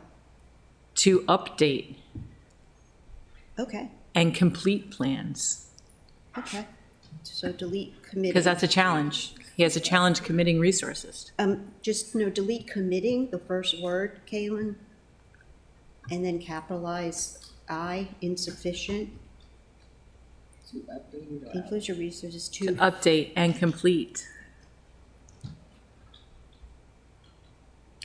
plans complete. and to complete. Plans and choose plans. Do you see how that, it changes the verbs that, in it, to say that a challenge is that they don't have enough resources to complete and update the plans needed.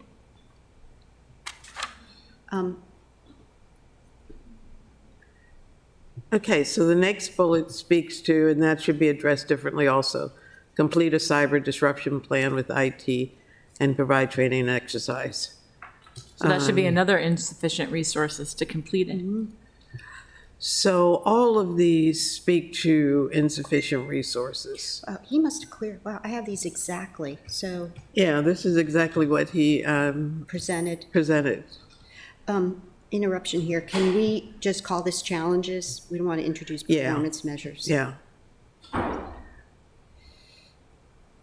And truth be told, that one above is perfectly correct. Department Disaster Recovery Fund, new legislation allowed for small businesses to receive funds. You don't have to put Volt. That, I mean, Oh, that's- didn't we take? take Volt out and bullet it, it's done. It's perfect. Give him Oh, you're credit. talking about in the previous, under Yeah, the good oh, yeah. news? Yeah, Okay. that's fine. That's perfect on italicize. Did we have spaces in between bullets above? Sorry. No big deal. We'll reformat No. last. I was wondering if we had spaces between the bullets. We'll do Oh, formatting she'll later. do all, yeah. Yeah, yeah. Okay, so for this one, then we need to change the challenges, Move it up, because resources to complete a cyber disruption plan. It won't, the formatting, I'm just typing it. The challenge is a lack of resources, I guess it should say. Challenges lack of capacity, challenge insufficient resources, Right here. challenge lack of capacity to complete a cyber, this is the third bullet, to complete a cyber disruption plan.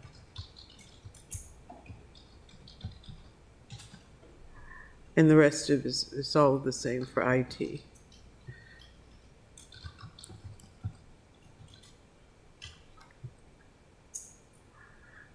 And provide training and exercise on the plan. Oh, okay, so it ties into the next Yes, sentence there. that is the next one. She's just rewording it all. Okay. And Brian, FYI, Brian agrees with that? Brian Paquin agrees with that. And then the next Agrees. bullet, I should read lack of capacity to partner with property owners seeking funds to mitigate past and future damages. Yeah, That's all said there, right there, Caitlin, you don't have to retype? It won't, the formatting, it won't. Oh, okay.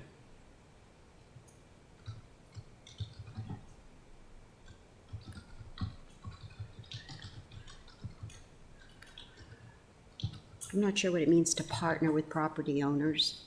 I mean, is that, What I recall is the ability to go to property owners. Remember, somebody used to do this in planning and zoning, what's her name? She's been gone. But to be able to identify the properties and have a dialogue with the property owners to be able to provide the resources. such as in any emergency, like Yeah, a tornado, yeah. or, is partner the right word, though? That's my only. Yeah, Okay. well, So, what would be better? I don't know, Rhonda, is that what they did for the tornado? Did we partner with them? Could you say that again? I'm sorry. Chairman. When we had the tornado, did OEM partner with, I mean, did they want to partner with property owners to help them with funding, or, I'm just having a, They were basically, let me think of the right word. They were what would, working with, I wouldn't say partner. They were more managing the status of the residents who were affected by the tornado. They were managing the status, but also they did partner with Department of Housing and Community Development on the state level. Okay. So that was a partnership. But as far as the residents were concerned, they were more keeping updated on what they were doing, how they were managing, Okay. what they needed. What's the right word? to manage. Can I cut and Let's What's the right rephrase that word? to- I think we got we got the intent, so we'll, Yeah, I'll think of the word in a minute. Madam Chair, I'm adding another bullet under good news. Liaisoning, I guess is a good word. They were liaisoning with the residents. When it Okay, well, came we can to the, form when it came to the resources that the residents needed to become whole. okay. Mm-hmm. Yep. Liaison with the resident, going acted back. as a liaison with the residents as to the resources that needed to be, So to liaison become is a whole. better term. Say it again. Liaison is a better Yes, much, term to yeah. be a liaison to. To the residents. But they did partner, in that effort, they did partner with the State of Maryland Department of Housing and Community Development. I think it's- Or Well, some of them weren't property owners, some were renters. they were, Residents and property Residents. owners. take out property owners. No, I would leave Nope, it's property fine. owners They in. also initiated legislation on the state level when it came to businesses. Well, we have that above as good news. Okay. Yeah. Yeah. And I just added another, which deals with revenue grants. In the last few years, OEM has expanded our mitigation program and has opened up new revenue sources for the city totaling $9.85 million in state and federal funds. And I'm sure we don't need to break it down, but a portion of that is probably city dock funding. So, I would say a liaison and a support system to the residents and businesses. I'm still thinking of So- words. That's from his presentation? that This is number? all from his Okay, presentation, yeah. yeah. And so, residents and property owners. Lack of capacity to be a liaison with residents and property owners seeking funds to mitigate past and future damages to their property.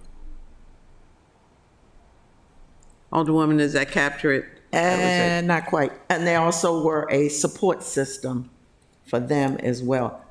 They did, like I said, they did initiate the legislation with Senator Alfred when it came to The flooding? the, I think, not the flooding. Oh, No, that's what you're no, talking about, the tornado. Okay. For businesses not to have to go through what they went through this time around. lack of capacity to be a liaison and provide support. Bingo, bango, yeah. To residents and property But you know, owners. the other thing that they did too, they had, I think it was 2 resource fairs where they had county, city, state agencies, including the Red Cross, to come and talk to residents about their challenges. We did have a Chinese delegation who provided thousands of dollars worth of gift cards to residents who needed assistance. And I can't think of the name of that group. It's a Chinese name.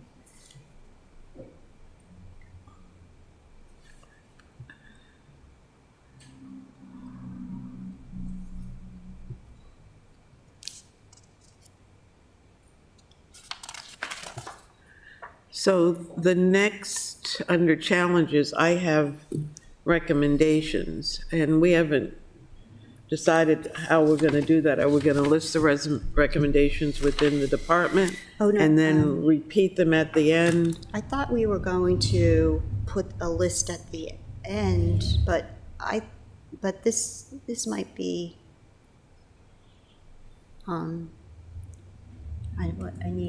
what do you think about that? We did this last year. We put the recommendations under each, and then I believe we, Summarized it at the end. you want to I do think both? that makes sense. I think so, because Yeah, I you wanna know think where the they summary came at from. the end, you want to know where it came from, but you Yeah, did okay. the description of why it was important to add to them. Okay.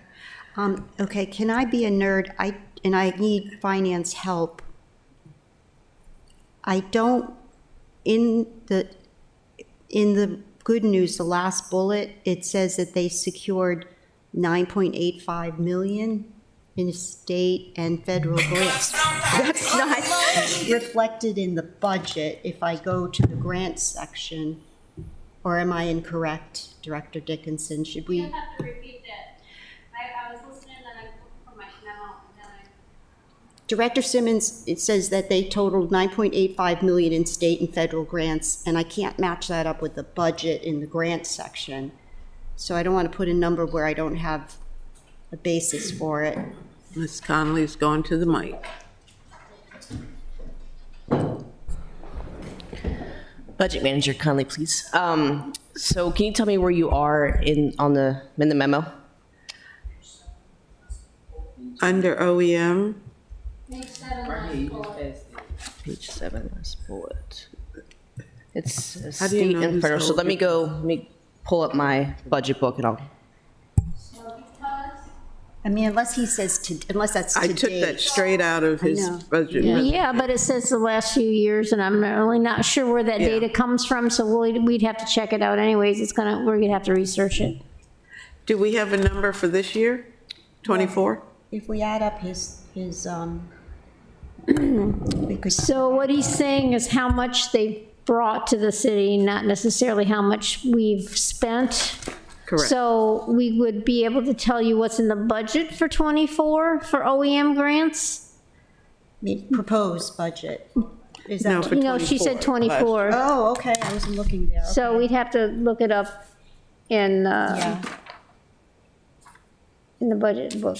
You doing that? Okay. 24, yeah, OEM grants is 24. okay, we'll just, to be determined there. I mean, we could easily change it to 2024 grants received. it may take us a minute, I don't know if you want to Yeah. come back to it. And Yeah. then qualified I'm fiscal going year. to highlight that so we can come back to it. and- For fiscal year 2024. Yeah.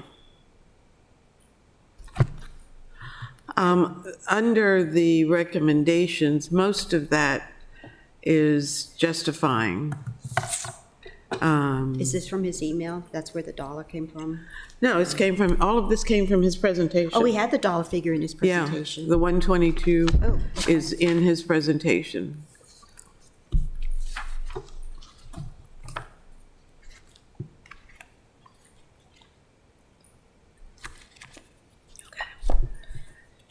And the other question I had at the end of the presentation is the opioid fund, but I talked to Jody about it, and we have that, so there's no need to have an amendment for that.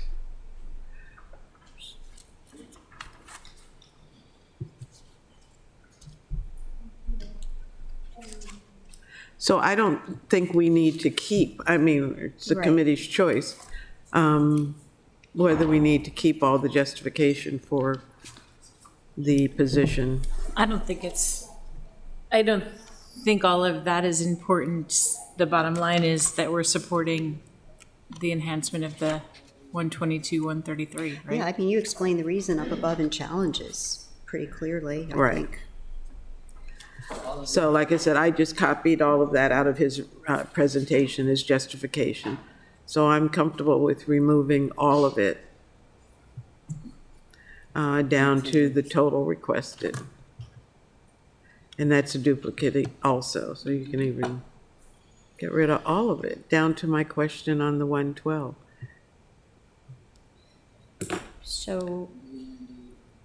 So do we want to put this chart in, up-to-date chart?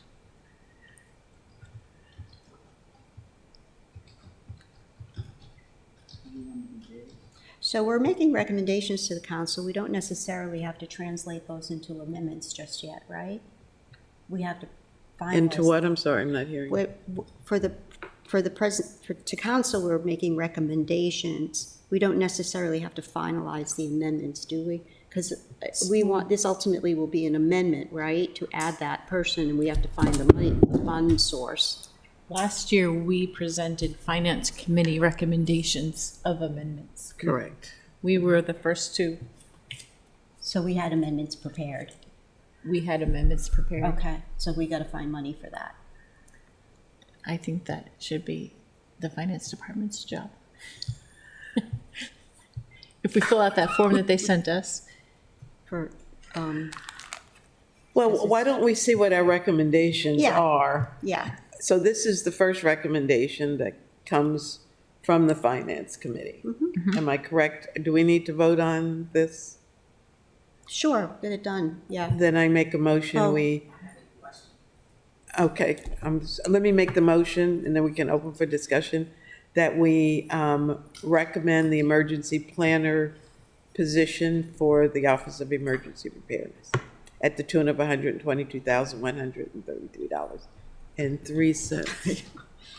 I will second it if we take off the 3 cents. Yeah, Okay. let's not do that. It looks kind of weird. Okay. Yeah, We can each give them that. yeah, we'll give them each a penny. All in Right. favor signify by saying aye. Aye. Question, did we formalize the recommendation on forming a task force for community grants? We thought, yeah, so we We did do did? one. Okay.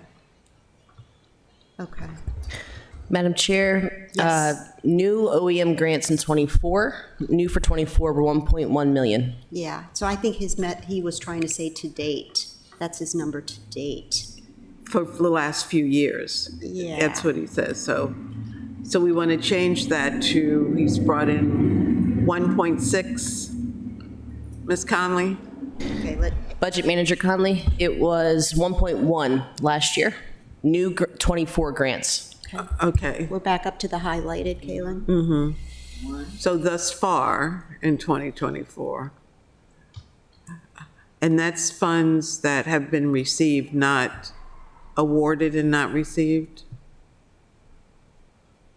Ms. Conley? I'm sorry, Can you repeat the question, please? You better not be playing a game, I'm just saying. 'cause- No, I'm not playing game. I'm kidding, I know you are. That is received, not awarded. So I am using the FY24 adopted budget book. That is what they gave us at that particular time, of what they expected to receive. The 1.1 is what they expect to receive, not what we have Correct. in hand. Okay. So I'm changing the 9.85 to 1.1. Uh-huh. I mean, the And take out story- the last yeah, few the story years. you want to tell is that they secured grants of X value in 2024, in fiscal year 2024. Is that correct? Is that what we want to say? Well, let me ask, because this says mitigation program, which to me means city dock. And I think we've already gotten 3 million for city dock, have we not? Yeah, from the state, And, but, and this is state and federal grants, and we've gotten some from yeah, but the federal government, have we not? So, the mayor would argue that he got the $3 million of state funding, not OEM. well, did the mayor do the grant application for it? I'm just asking. I think we have the documentation in the budget book of how many grants were secured by OEM in fiscal year 2024, which is substantial in and of itself. And those are the grants that are being spent by OEM.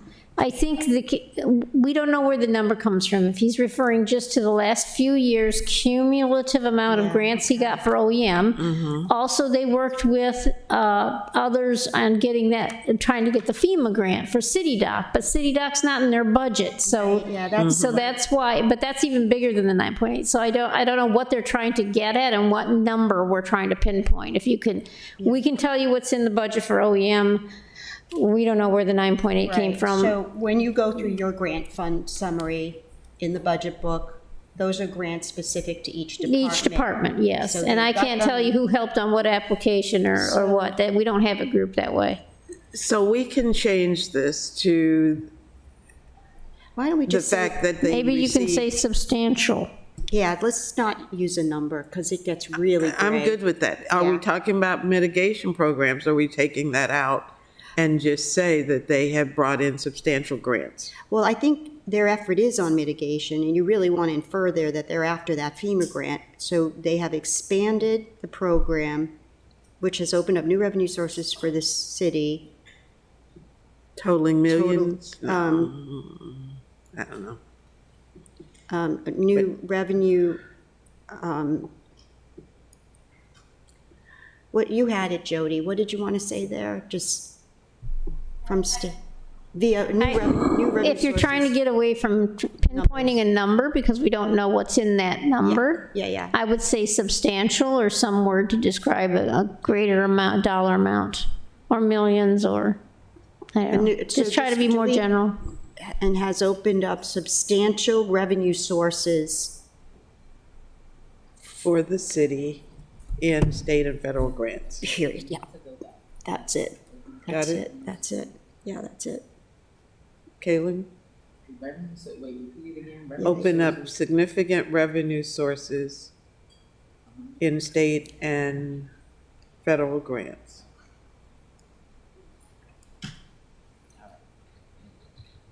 And we're going to take out in the last few years. So how do you want to work this, Director, if we have, I mean, because inevitably we have to come to an amendment here.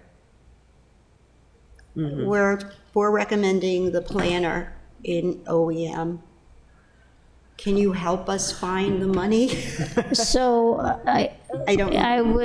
I would like to leave it in your court to tell us where you think the funding should come from. That's what we did last year. So No, we ended up helping last year, and Oh, you guys it wasn't a good, it didn't end up well, so, Oh, when you took from police, the vacated. yeah, so it's, I would think it would Unfilled sit with the positions. finance committee to decide where you want to take the funding So if from. we say generally from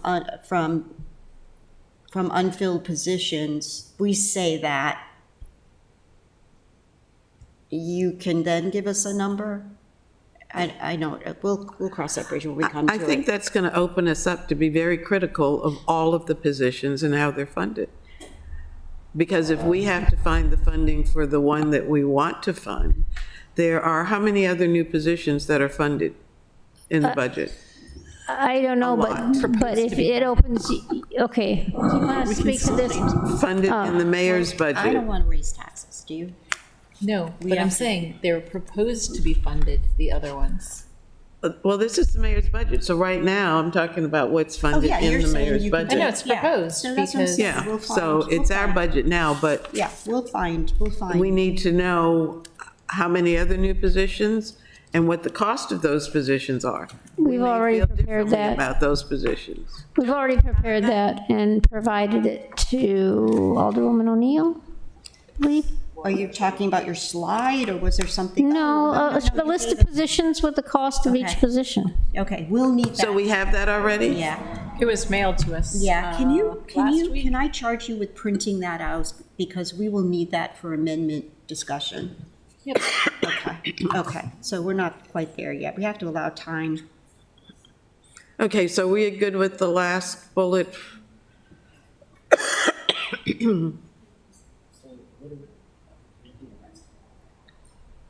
Perfect. Right? Are you okay? Oh, you're printing that out, okay. Okay, and so we're good with the sole recommendation? These are allergies now. This Alderwoman is, Kendall Charles, I apologize, I didn't saw your hand up. Thank you, Madam Chair. Would it be inappropriate to ask our finance department what choices are there that they may have, some suggestions? I'm not asking you to make that decision, but there might be 2 or 3 sources where this funding could come from. I don't know. I'm just asking, is that an I think appropriate their question for the position- finance department? Okay, you can say, but I think I know your position. I think that generally, I'm sorry, Vicki Buckland, Assistant City Manager. I think it's safe to say that the proposed budget sort of takes into account all known funding sources. There've been just a couple of things that have come up since the budget was released that we already know there are going to be amendments for, the opioid settlement money being one of them, for example.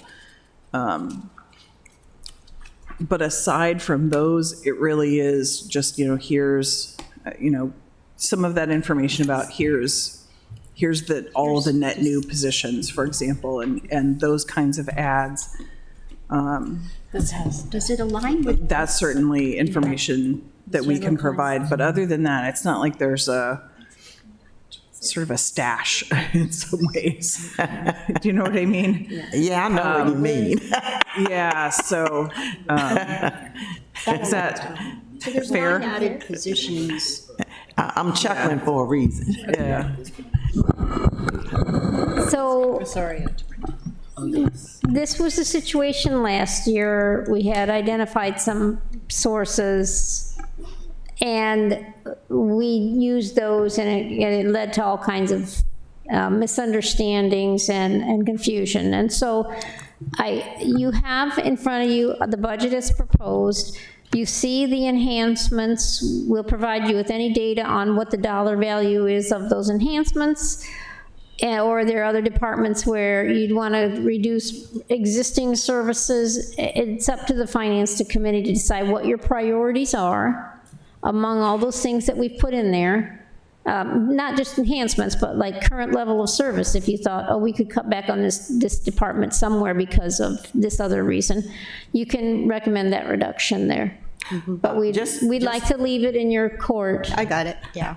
Just as a follow-up, and you don't have to answer this, there are always occasions, and no matter what governmental budget, if something occurs that was not predictable, like emergencies, where we in all governmental agencies find the funding to make it happen. And that's all I'm going to say. I'm not going to ask you for any response. Right, and that's more along the lines of if you're in the middle of the year and you have something you need funding for, then we see who's spending, what their spending trajectories are for the year, do we think they're gonna have savings, that kind of thing. So, but that's more after the budget's been settled. And I can only tell you that besides one-time funds, there's all of the recurring budget items are programmed in the budget. Okay, thank you. Okay, well, we'll have to look at that. The message I'm getting is that I assume the Finance Committee wants to maintain a balanced budget, and to do so. Okay, I think the direction we're getting is that we'd like to maintain a balanced budget. So we have to substitute, we have to find operational money, to support the change on recurring expenses. Correct. I just forgot to mention the we have a general contingency fund there for some, we have extra snow removal costs, that kind of thing, that we tap sometimes for unexpected things. And we have the contingency that you have for the class and comp study classifications is in there as well. Sometimes they're programmed for contingent items, but other than that, everything's programmed for a specific purpose. Okay. So do we need all this below I'm sorry. to conclude I'm just OEM? amazed. What's that? What? I'm just, we want to fund this position, and we need some guidance. That's what I'm Well, saying, and that's what the Alderwoman was saying. The elephant in the room was, last year, it was totally misunderstood, and the Finance Committee kind of got run over by the bus because they said there are some unfounded positions in police, and it was interpreted that we were taking away police money, and they all, testified, of course. So it was not good to put you in that position, even though theoretically the funds were there. Am I correct? Is that what, you don't want to be in that position again? Is that a fair statement? Absolutely. I think it damaged some relationships, Yeah, it was bad. and that is crucial for us to work, Yes, to be because efficient, that- to do the process as we need to do. Because of that misunderstanding, yeah, okay. Well, may I ask, where did all of these new positions generate? Did the department heads come in and ask for these new positions, and they were either accepted or denied? By whom? By the mayor, the assistant city manager. We sat together, and the mayor and the city manager and the assistant city manager, we sat in a room, we went through every department's request for enhancements and tried to determine priorities based on the funding that we felt we could provide with the recurring revenues. Yeah, I think everyone Thank you. here and watching understands our concern about the position in OEM. All of the other departments received their requested positions, multiple, as So a matter of fact. we did not provide all requests to every department. no, that's, I didn't- OEM was not the only one that didn't get a position. right. Yeah, Well, that's not my understanding, but I'll follow up, and that's why I had asked for the list of where everybody was and what was, some folks asked for more than what they received, but they received something of what they asked, and something above the cost of your telephone bill or, something minor like that. But we're talking positions, that's the issue. So I trust you have. well, keep in mind that there was some structure in this review by upper management, and I don't want to put words in your mouth, Assistant City Manager, because I know, were you in the room? There was some structure to this discussion according to what you presented to us in that you were looking at performance measures and goals, objectives, and performance measures concurrently with their budget proposals. Right. And of course, the thing to remember is that this is the recommended budget, but that council ends up with the final word of where your priorities are. And it's why there is a process, right? The recommended budget is sort of the opening bid in some ways. Recommendations based on what we know and based upon our read of where the city's priorities are. But at the end of the day, council has the final say about, to use Mike Malinoff's metaphor, the final say over what the music is going to sound like, what the music that's written. And so that's the process you're in, is looking at that and figuring out if you agree or not. I think the departments did a really good job in respecting that. For example, Burr Vogel with DPW said, hey, I need help, but I'm not sure I want to ask for extra money. I'm going to apply this position to an enterprise fund. And that all comes down to that initial memo they got in November of 2024-3 saying, what is your core service and the respective performance measures, and therefore your enhancement request to keep it back. Anyway, so I think what we're getting at, we have a mayor's budget that has added some positions. We need to look at those positions and evaluate, them and see if there's some opportunity there. Am I correct? Is that what we're saying? Yes. Okay, so where were we? Oh, you did delete it. Or did you delete it? OEM do we need to say the stuff below? It's underlined? I don't think so. we need any of that. That's just a justification, a breakdown of the salary.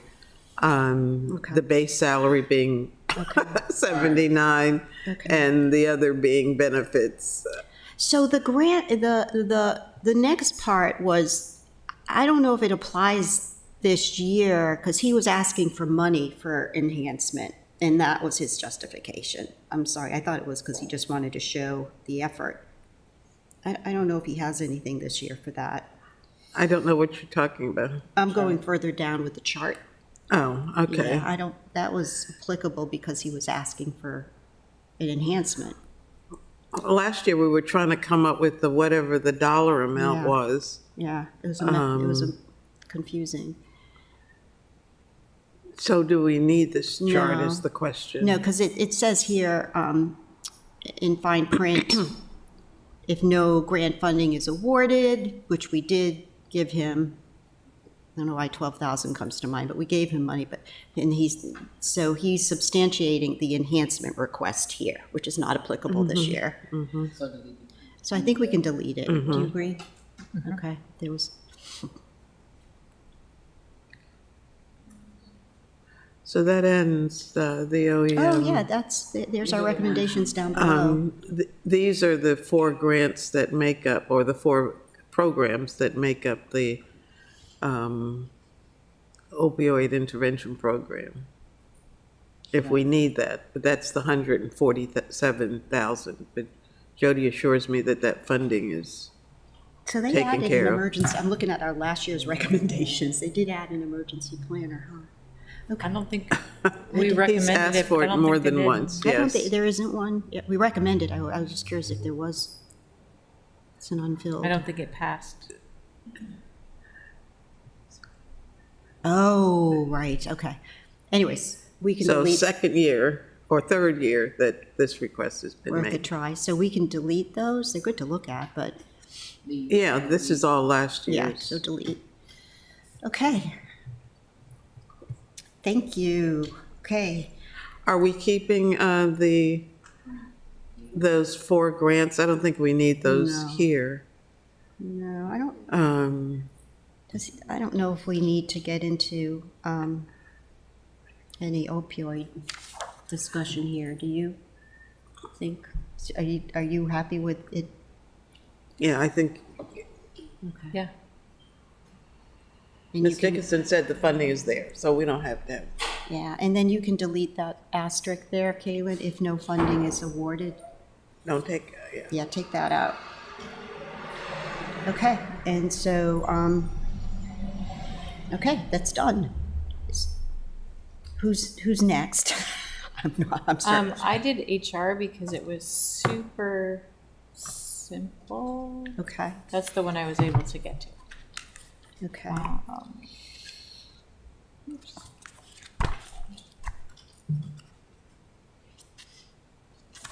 I have the good news was the addition of the HR analyst and office associate. And the Did reason- you add your notes? Are they here? Is this current? Yeah, that's current. What's in there is current. And then the continuation of the internship program as their positives. Challenges are that we're reiterating the fact that the comp and pay scale and however you want to rename that, it's not complete, causing the budget to have estimated numbers for salary increases and pay levels.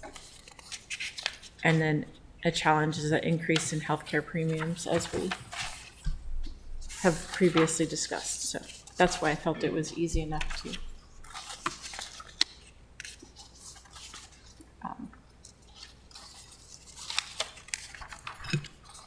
and I don't believe there was any question about the two that were added, the two positions that were added.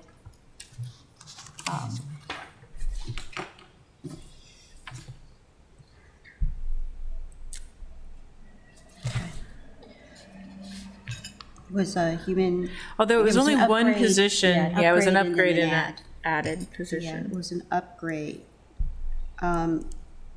Did you have as a good news is the career ladder in DPW? Developed a career ladder for professional support and labor and trade employees in DPW. I think that's good news, don't you think? Does that go under DPW though, or Oh, human wait, I'm resources? sorry. It is HR.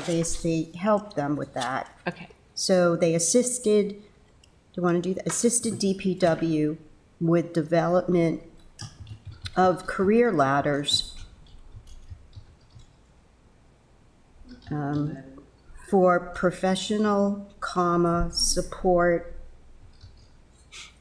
Do we need to say it? Why don't we just say of career ladders, period, that's fine. Yeah, just end there.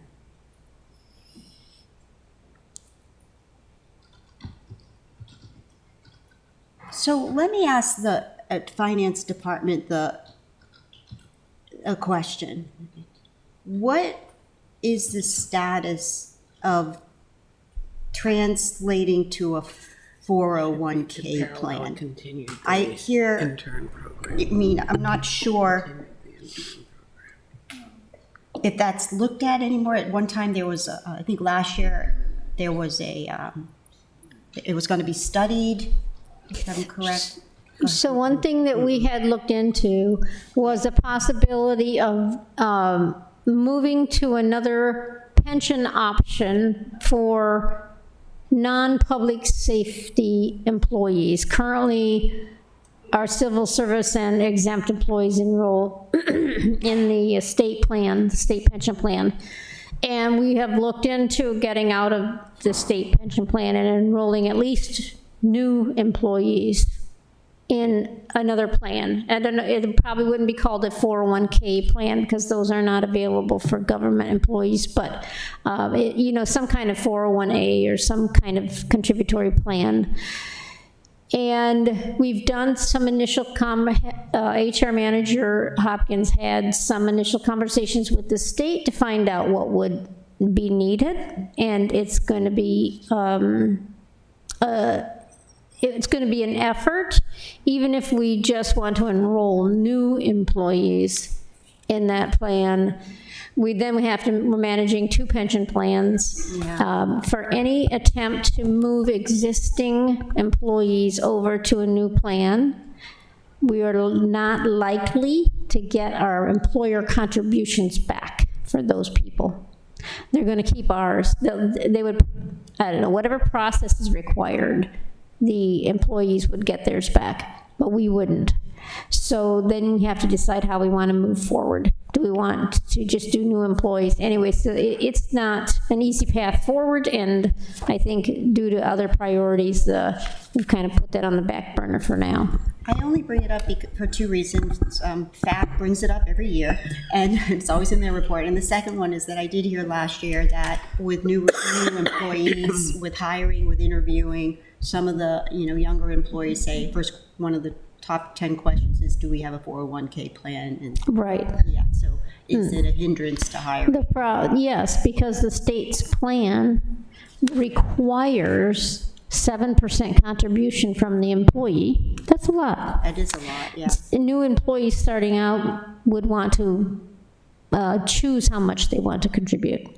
Second of all, we have to work for 10 years in order to get one dime of the employer money, right? Yeah. So it's a 10-year vesting. It's not gradual vesting. It's 10 years or nothing. And so it means that this current workforce has to commit for 10 years to a job, and as we know, that's not what the current workforce is doing. They want to be more mobile and be able to take their pension savings with them. What are we on, generation? So it is a hindrance to recruiting. Okay. I don't know why I digressed to that, but next.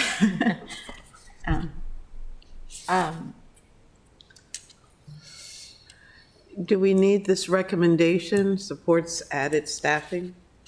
This is from or is that this year's recommendation?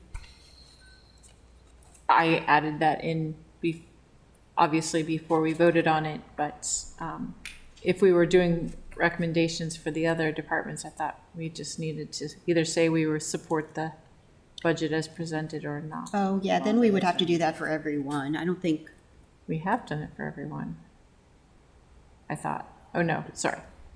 We had it in there for last year's, you're right. We can take that out. Rhonda has her hand. oh, yeah, I'll do it. Thank you, Madam Chair. Director Dickinson, got a question.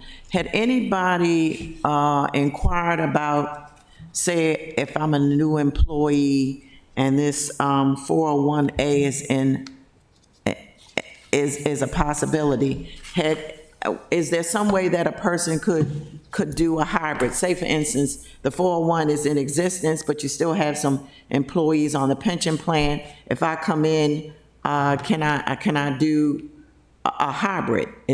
Is that a possibility, or you have to choose one or the other? I can't answer that. And I don't know if the HR manager asked that question to the state. Could we do a hybrid, or would it have to be one or the other? And not only that, administratively, to not require new employees to go into that plan, we'd have to do some kind of procedure through the state, because right now, they require all new employees to be enrolled in that system. If they meet certain criteria, we have to enroll them. So we'd have to break that connection somehow administratively, or HR manager Hopkins thought we may have to even get some kind of legislation passed through the state to allow us to extract ourselves. So I don't know what all it takes. She would have more information on the conversation. Question, if I come in as a new employee, not a hybrid, is there an opportunity if I wanted to choose? Not right I mean, now. if we went into, say, a 401A or whatever, but if I'm a new employee and I figured I'm gonna stay for 10 years, I don't know if that's an option. If we decided that we wanted to set up something of our own, I don't know if it's an option to pick one or the other. okay. That's a question for Tricia Hopkins. Okay, thank you. All right, where were we? Sorry about the digression. Challenges. On human resources? I listed two, the compensation pays not being complete and increase in healthcare premiums. Beyond that. How responsible are they on the union negotiations? Is that worth listing as a challenge, or is that in someone, that's probably more in the city management court? Okay. All right. Do we have, So there's no potential are there recommendations? She did not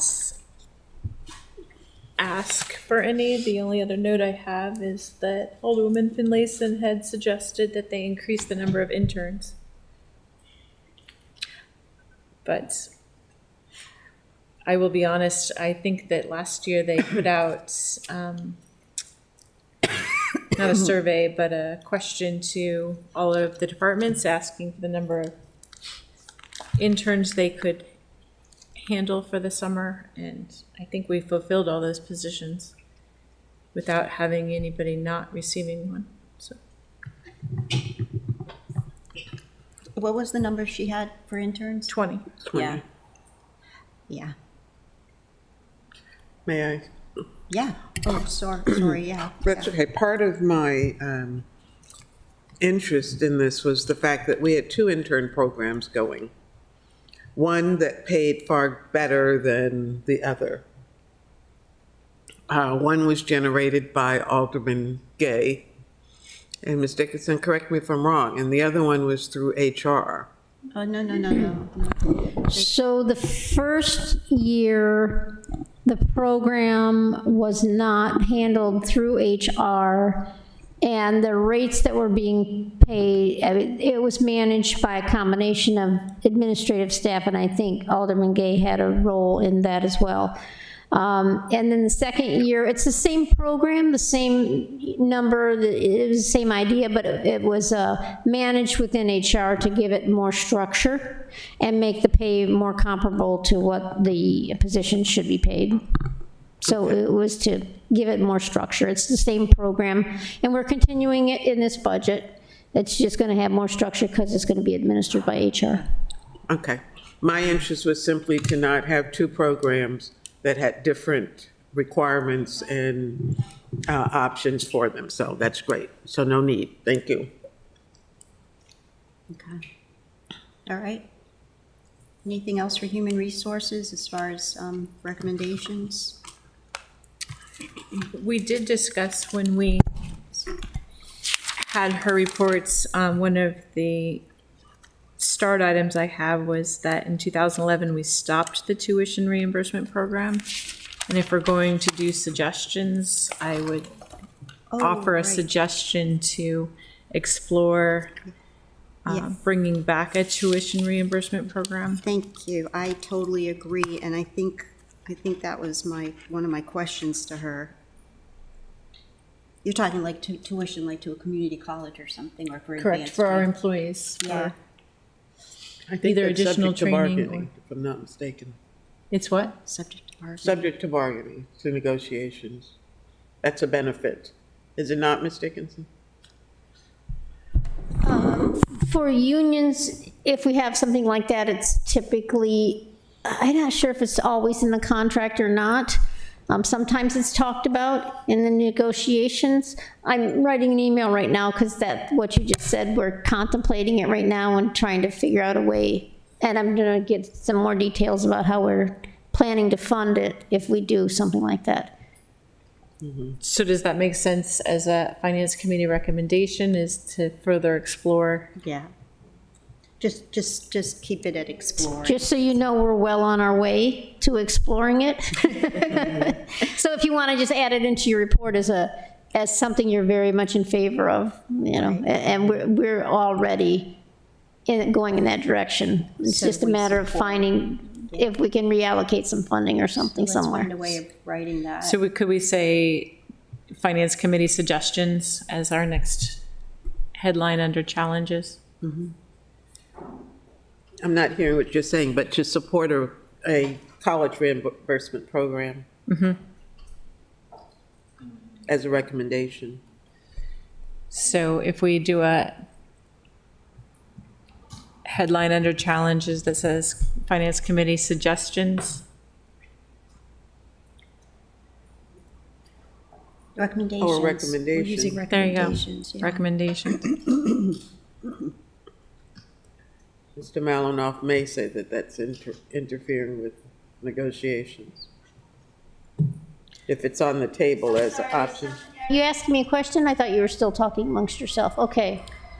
I said, Mr. Yeah, Malinow. so I will just say that that's a topic I can't discuss in detail right now, but in general, we're moving in that direction. How about it would support the exploration of tuition reimbursement for employees? That's safe. Can't we just say support a college reimbursement program? What if it's a workshop? What if it's a seminar?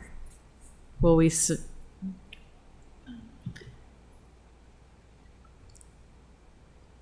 something besides college? The tuition reimbursement makes sense. Okay. All right. Okay. That's the only one that I worked on. Okay. All right, so then, with the time, maybe we can do an easy one together. How about, well, how about the Office of Central Services? Because we probably all have something to say about that, and we have to insert it somewhere. So let's do that. Let's insert the Office of, what is it called? Office of Central Services? It's not a department? Department. Oh, it is a department. Interesting. Okay. Department of Central Services. Yes. So whoever had that, we'll just see how far we get today on that one. Okay. What date did they present? Let me go to my, oh, that was the one where we had Vicki go back and tell us, ooh, now that's interesting. She did give us an allocation of where the money was coming from, and that was super helpful.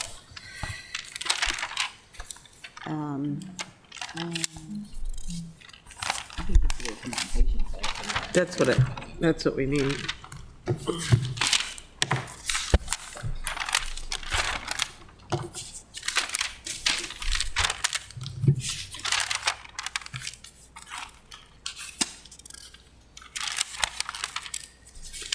Oh, yeah, no, this is the one with the TV studio. I was like, what's Make Your Mark? I was confused. Contract services. What is, okay, maybe I picked a hard one.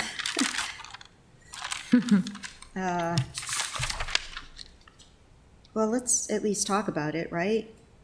Sure. Sure, okay, so, all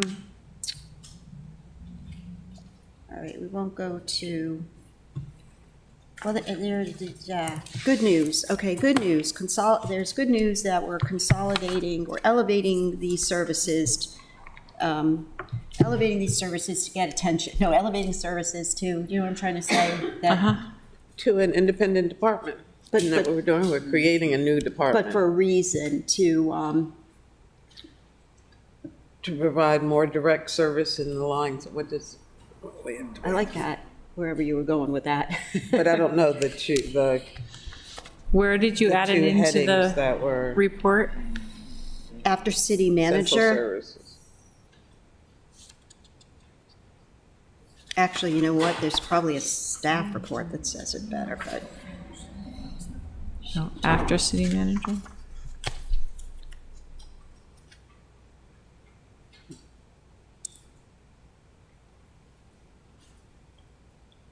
Oh, there we go. Was it part of the city manager's?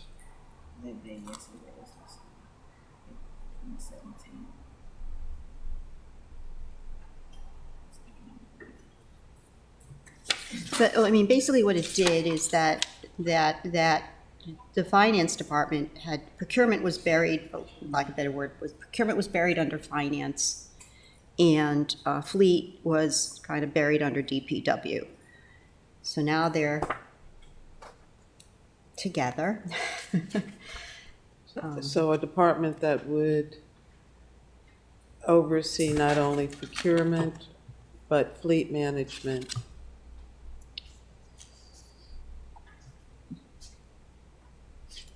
And the TV station? Yeah, we can't ignore Got it. that for now, yeah.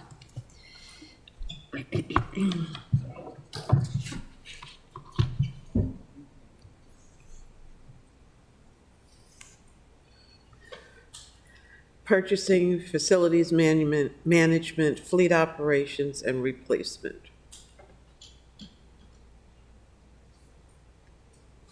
So the Central Services Department oversees. Did you get that? I mean, if we decide we want to use it. Okay, What was the date, Caitlin, do you remember? The date for that. Yeah, rats. the 22nd. Okay, there's no staff report, but there's a legislative summary. Maybe it'll help us.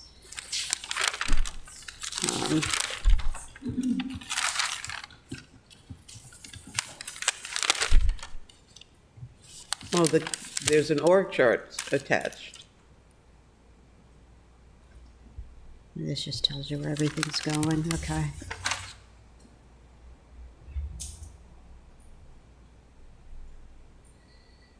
So this is a reconstitution. You know this, I guess. They were split in 2012. There was a department, oh, wow. There was a Department of Central Services, and then it was split in 2012. Okay, I was just looking for some words. At that time, there were 18, if I remember correctly, 18 different departments. And the thinking of the administration was that we were too large.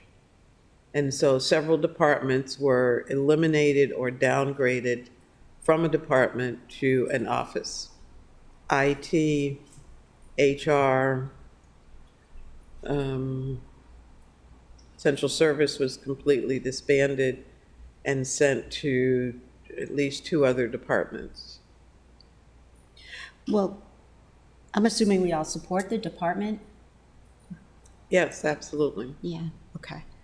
So let's translate that into good news, which is not really historically, but what the good news of forming this department is. I think it will create more efficiency in procurement to align with capital projects, or to help us with that, Jody? The central point of separating that back out is so that efforts such as purchasing and buildings and facilities management and fleet management can have a central director controlling it, because right now, purchasing is in finance, but I'm a finance accounting person, it's incidental, and buildings in DPW, they're focusing on, you know, roads, sidewalks, and the buildings piece is incidental, and sometimes, and the city manager has articulated this as wanting to focus, have somebody to focus on those elements, because right now they're not getting enough focus. Right, and I think okay, so help me with English here. It is good news is that this provides needed directive for these departments that were previously under unrelated departments. Or help me with that. And to give you an example, we were talking about the space needs of the city. Yeah. It feels like the departments that need the space are the ones having to drive that process forward. Like having to, you know, get the RFP out on the street, you know, and we got all of them involved, like DPW involved, but it took an effort, and it's like been 2 or 3 years of pushing. And the finance director shouldn't be, you know, spending time trying to get a RFP out for space planning needs. Right. So it took a while for it to become a focus. Yeah. And the wrong people are driving it, and it should be done in a central place. So you believe that this will help you communicate your procurement needs, or like, you know, one would argue, well, gee, if it's in the same department, it's better communication. You're saying this is better communication with. And I'm not necessarily the procurement is a lesser example of that. The facilities, the city manager talks about trying to get the windowsills fixed out here, the decaying windowsills, and how much time it took to get somebody to actually do something, because the people in Public Works have a limited bandwidth, and the people that are supposed to be directing that work are working on other things. So it's just not enough of a priority for the departments that are in. And I would say that's the same with it's hard for me to make purchasing a priority when accounting has so many issues. Okay, so if we, help me with the English here, but okay, good news is that it's implementing necessary prioritization and management of these department services. Correct. The departments that service all of their departments. So we're reinstituting the Department of Central Services that will coordinate and oversee purchasing, facilities management, fleet operations, and replacement. Correct. And that's all from the first line of their mission statement. Right, so what we're trying to do good news about that, so. The fact that we are reinstituting that department to have a coordinated and more. Right, that's, yeah, so my It's just first, to oversee, so. right, so I don't know, my first pass at the good news about that is that it will, as Jody said, it will increase, it will assist in prioritizing and the much needed management. I mean, so we're doing it, why? And I think this is good because of what Jody just spoke to, and I'm trying to make a bullet out of that. I think we need to, I think because it's a department, it deserves its own introduction. Not as a bullet that I think would come later to delineate exactly what they're going to do, but an introduction to the department. Which we have right here. And we do have written. here, but Okay. it's not in, Can you? Now she's looking at the good news. it's in the presentation. Yeah, I went right yes. down to good news. Okay, so, yeah, can we cut and paste that from their presentation? I think it already is. It's right here. Oh, Kaylin's way ahead of us. Okay. Thank you, Kaylin. Oh, okay. All right. Oh, man, how come I can't go right back No, to I it? think we're Getting punchy. getting punchy, so I don't know if we're going to be able to finish this one, but we do need to schedule so that I'm concerned about finishing. Well, if we actually find it. do it all, I mean, we spent, Time on community service, so just go right to it, yeah. Okay. Thank you. Okay, so we're on good news then. right. And the good news is, Well, I'm not sure it provides needed directive to certain departments. I don't know, help me with that. She was Yeah. right now, they don't have any centralized, they don't have a manager, they don't have direction, they don't, Well, they do have managers because they're each in a department. They have Director Dickens in finance, they have Director right. Vogel. Well, there you go, they're consolidating into one then. so why don't we just say centralizes the services of procurement, fleet management, and facilities management, which kind of reiterates what their description is up here, but that's the good news. It consolidates them, centralizes them. And that's good enough? That's good enough for the public to say that's good that we're doing it, do you think? I think it's our good news. That's why we're doing it, and that's the good part about it. Decentralize them. The central services. Okay. Okay, I just, Is there another good news? well, I don't. Is I it that mean, we're only adding one new position? Could that be considered news?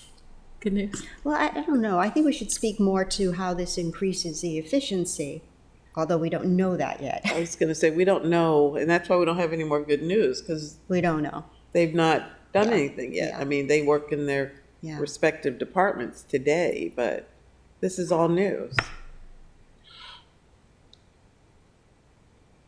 Okay. Same thing with challenges. How do we know what the challenges are going to be? yeah, so how, I think a challenge is procurement catching up after being vacant. that's kind of a good one, but I'll just say it.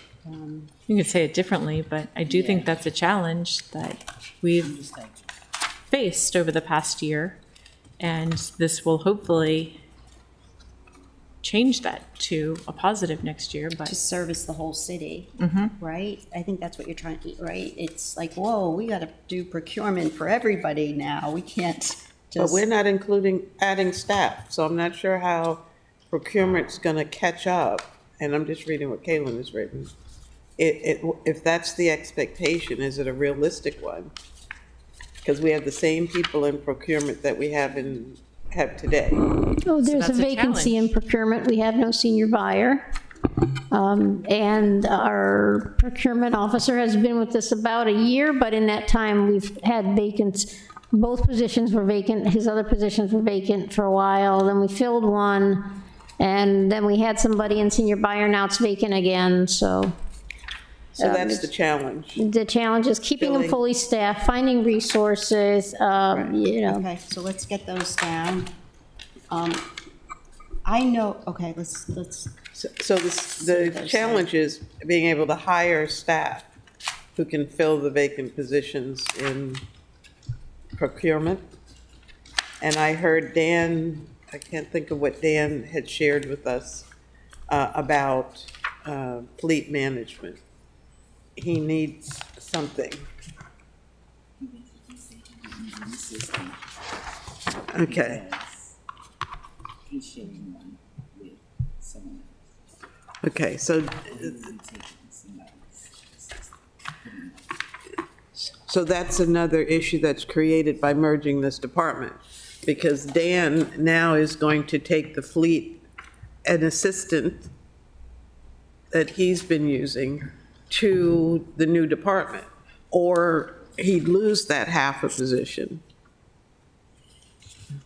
They're keeping the same number of positions they have now. They're functioning as an independent fund right now. Fleet operations and fleet replacement are independent, and they have their own staffing, so.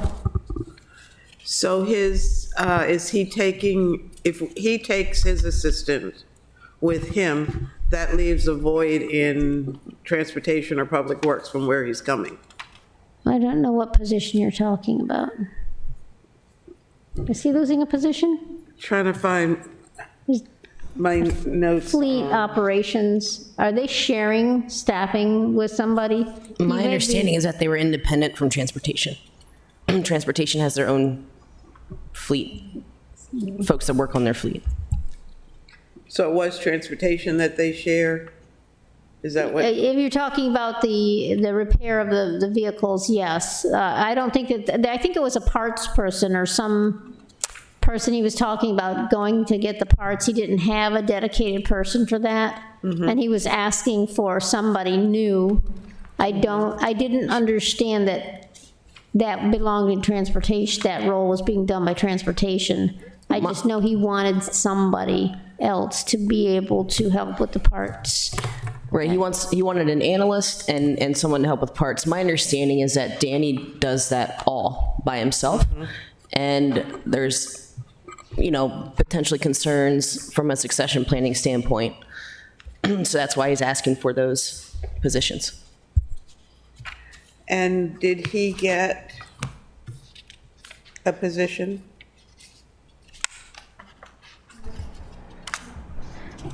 There was no positions added to his budget this year, correct? That's correct. He's also using DPW to help process his invoices and maintain like his POs, his administrative functions. So those DPW, those 3 new DPW positions, They're all in the enterprise funds. they're all in enterprise funds? Yes, ma'am. Okay, so he doesn't get the position that he needs.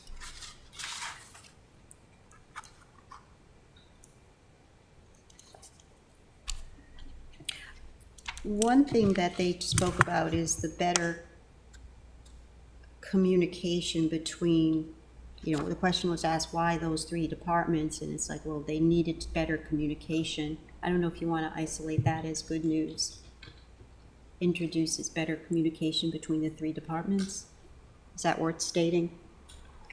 I'm not sure I heard it's about communication. It's more about doing the actual physical work and having close access to people who are all working on the buildings or who are all working on the maintenance, vehicles or whatever, as opposed to having to pull out someone from another department. Oh, and I meant, they spoke of interaction between the three departments would be much better. The three departments being purchasing, fleet, and instead of finding them. I don't think we need to make up stuff, not that that's made up, but don't get me Okay, wrong. no, I but just had mean- it as a bullet note, it's okay. Okay. I mean, as a benefit, increased communication amongst those who are providing that level of service to the city. Yeah, You I want to mean, put that as a right, bullet. because otherwise it's like, well, why are we doing this? I mean, going back to Jamie Q, right? I mean, something. I mean, we're not really selling it at all. Well, I mean, if you know the nature of what they do, you recognize that. Yeah. Does JQ know what the nature of what a central services department does? But that, the mission statement should help that. And that's what we started with. Yeah, so we So we start have- with that, and then we, I don't know, I mean, we do, there are pluses. It gives, they now have direction from a very well-paid department head, and there's better communication between the three of them. I think, All department heads are on the same no, grade. I'm joking, I'm getting punchy. I'm getting punchy. But that, we're doing that for a reason, that's all. Okay. But one challenge that I heard from Eric Lashinsky is they need to, and you said it well, Alderman O'Neill, when I talked to you about it, I don't know, offline, that they kind of need somebody in procurement dedicated to capital projects that are like state granted, state funded, where there's a lot of, they don't, because they have a time limit. And so if they don't procure in this certain time limit, it's just really bad because you're dealing with state and federal money. So there should be some dedication to that effort. That's a challenge because they don't have the staff. So I have to make a bullet out of that, right? I mean, So challenges are for in the procurement it's within the procurement of part. managing state and federal funds Yeah. Can you make a bullet? and timelines. Can you make a bullet out of that? Because I'm brain dead right now. In the past, these positions have not been positions where people are sitting around behind the desk. Procurement is different, but the others are actively engaged in their work.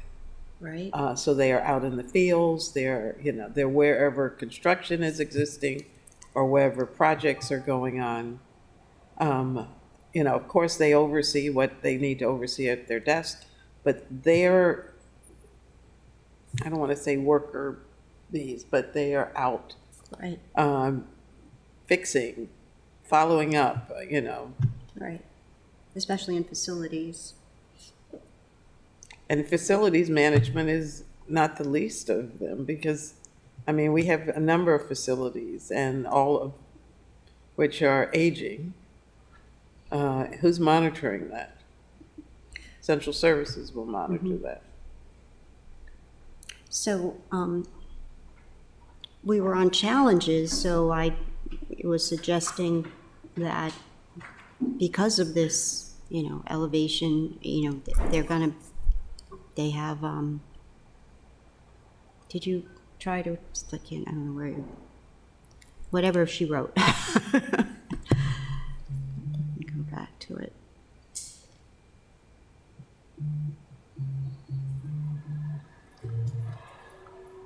All right. Do you agree with that? Do you want to read it, or, oh, it's right here, sorry. I just wrote procurement office needs to focus on CIP projects and focusing on Yeah, that's all. state and federal Because they're funding. they're timely, they come with restraint, and it's a legitimate concern that both Eric and Burr. Burr talked about. Okay. Well, I don't know if there's much more to say, because like you said, it's not activated, it's not activated. If you can think of anything. But let's structure the rest of the week before we leave. Do you want to do that? How many, because we have departments, and then we have recommendations, and then those recommendations staff amendments. So I think we should try tonight, to do at least. Okay, well, I mean, we did pretty well today. So what I will try to get to DPW and capital projects tonight. And so we can do that, but can somebody tell me how many are left? Who has a checklist? Is there a separate checklist? I have a list Yes. of who's doing what. I will do fire and MIT for tomorrow, Okay, there you go. and grants and police on Thursday. Maybe tomorrow. I will get mayor's office and city manager. So let's try to stay later tomorrow into the afternoon. I just need a realistic judgment on whether or not, or is our goal to finish this by Thursday? I cannot stay later. In fact, I have a hard stop at 12:45 tomorrow. Tomorrow. Okay. But again, is our goal to get this done by Thursday? Okay, so let's If we could get make that happen. How? We have a If work we could session get- on Thursday. 6, Do we still have this work session on Thursday? Damn, I screwed up on that work session. I'm supposed to work. Oh, Jesus. Do you have the math there, Karma? yeah, I was just double checking. We need like a schedule. I guess I'm supposed to do that, but we need a schedule of when tomorrow is Wednesday and Thursday. So we have 2 days to finish. Well, I will see if I can get mine all done for tomorrow. No Oh. promises, but But we do have to leave at 12:30, so I think. tomorrow? No, tomorrow, yeah, Karma has a hard stop at. Oh, okay. Well, we won't get them done. Well, we can, oh yeah, we have to vote on them. I was gonna say We have Sheila and I can stay. legislation. Tomorrow's your regular meeting, so I have to put it on the agenda unless you right now want to say no. No, we're postponing legislation. Okay. What is it? Is it timely? 07, it's the finance 07 and the fees and fines, Oh, the budget. the ordinance and the resolutions that were on, the public hearings closed last night, they come to your committee now. That's crazy. We can't, we're in the process of making our own recommendations, so we can't vote on it. Okay. So I don't know if the I would next. postpone the regular Yeah, meeting. to the next, because we're still in the budget window. We still gonna have it, we're just gonna put it on the next Yeah, legislation. regular meeting. Yeah, yeah. Okay. I just want to make sure that it's in the budget window, and it is, yeah, okay. Phew, got past that. So departments Wednesday and Thursday, try to get as much done. So if we do fire, MIT, city manager, mayor, I will Is this for also tomorrow? work with Office of Law. And we need one more. Well, DPW is long, that, and capital, they go hand in hand with capital projects, and, So we've already Are done. we working on the agenda for tomorrow? yeah. Correct. And then what's left for Thursday. Would it be, not that I won't do it tonight, but it would be okay to assume DPW goes Thursday and then try to get all the others in? I mean, Okay, I'll try to do police for tomorrow and fire, ooh, those are big.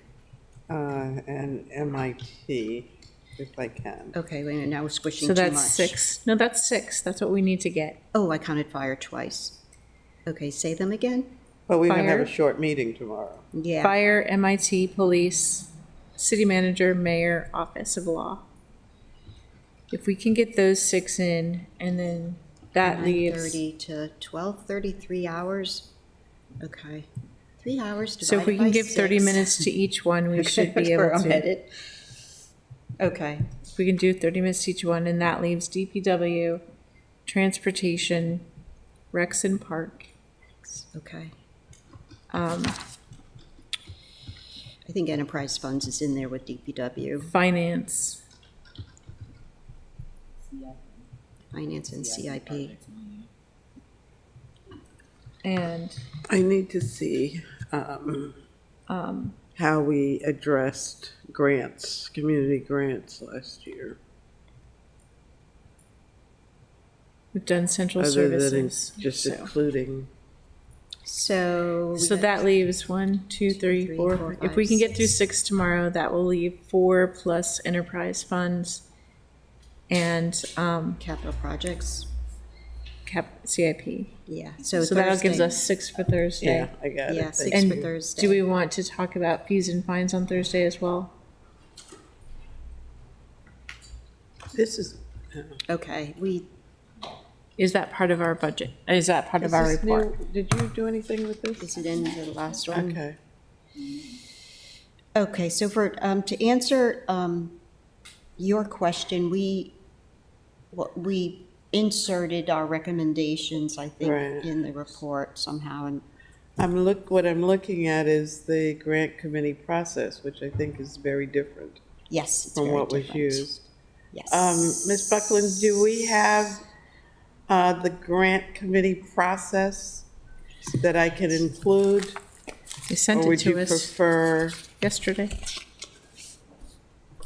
And it's in the slides that were for that day. We didn't end up doing them when Aisha and Aaron were here, but it's in those slides. Here are the main things that they looked The at. slides from which day? From Tuesday, the 23rd? No, I guess that was Thursday at 12:30 when we gathered. They had prepared some slides. I think Kaylin uploaded them, and it's in there. Okay, thank you. Oh, Alderman Pinelchar, sorry, I didn't see your hand. That's okay. Thank you, Madam Chair. Can you repeat which ones are you going to try to get to tomorrow and which ones on Thursday? Yes. Tomorrow is fire, MIT, police, city manager, What's the other, you said police what? city manager, Oh, okay, mayor, and office of law. okay. And what's left? DPW, transportation, rec and parks, finance, enterprise funds, CIP, and any amendments that the finance Okay, so committee. that's for Thursday. That's Thursday. fine. Okay, thank you. And I think the goal is, anything after that, we'll hopefully be able to achieve electronically. Do you know what I mean? I remember last year we went back and forth on correcting and edits and all that, because, keep in mind, we don't have to submit it to May 13th, but God help us if we continue meeting until. Anyway, so, okay. This is what was the answer to our question, if you want to include. Oh, this is good, this was electronic.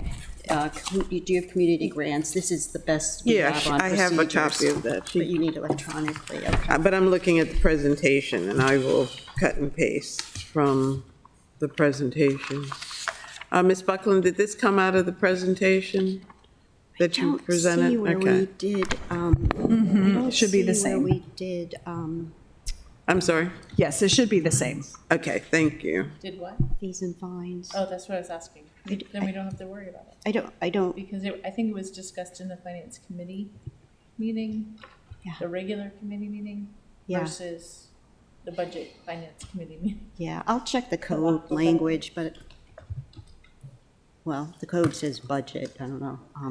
Here is the edits to the pretty picture in the front, Caitlin. Sorry. There you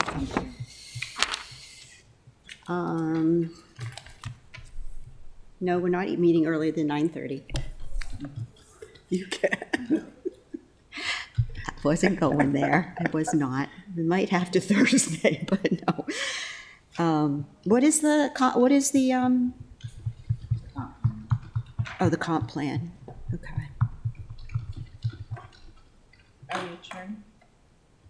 I'll accept a motion. Motion to adjourn?